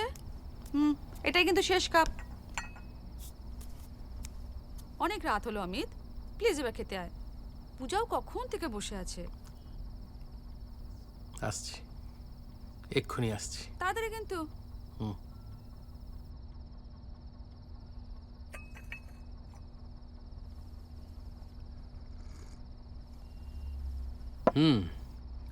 ঠিকই শুনেছেন, আমি এখন অমিত।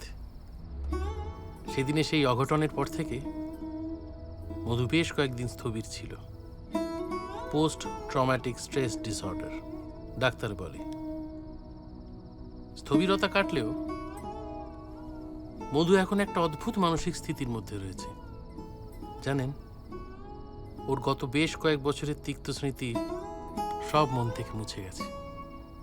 ও ভাবে ওর একটা সুন্দর সংসার আছে, যেটা অমিত আর পূজাকে নিয়ে গড়ে উঠেছে। আমাকেও অমিত ভাবে, আর আমি মধুর প্রতি আমার ভালোবাসা আর বন্ধুত্ব আমায় বাধ্য করেছে ওর পাশে দাঁড়াতে, বিশ্বজিৎ হয়ে নয়, অমিত হয়ে।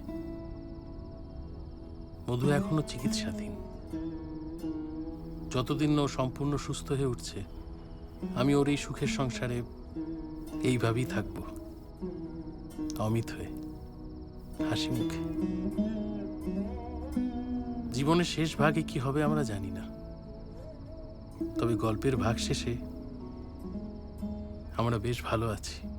অমিত, কি হলো? এই তো যাই।